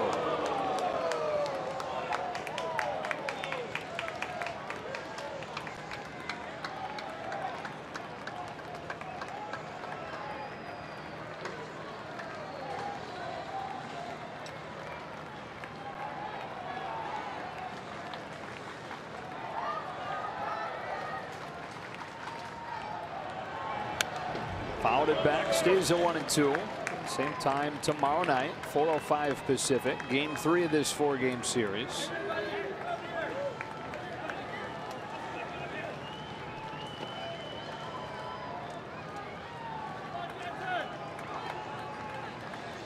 (13 pitches, all cutters. 1 ball and 2 strikes on Marte after he fouled off a pair. Goes to the slider to finish the job. Kenley Jansen strikes out the side in the 9th inning. And on a night where Adrian Gonzalez gets his 2,000th career hit, the Dodgers get yet another win. We were just talking about that right at the end, about how it's just really the whole team feeding off each other. I really think this was a total team win when you look at how they scored in 5 of the 9 innings. And not only that, the bullpen coming in after Rock Stewart's looked like he was sharp early, then struggled kind of in that 3rd inning. But the bullpen picking it up after that, not allowing runs, limiting the hits, and closing the game out. Lexus play of the game is Adrian Gonzalez with that 2,000th hit, a double down the line. The Dodgers take this one by a final score of 8-5. Monumental moment for Gonzalez. And in a night where the bullpen, like you said, was so good. Officially 7 shutout innings for them, all 5 runs charged to Brock Stewart. The Dodgers are 89-35, having won 23 of their last 27 games, 54 of their last 64. For Nomar, Alana, and the rest of our crew, Joe Davis saying so long from Pittsburgh.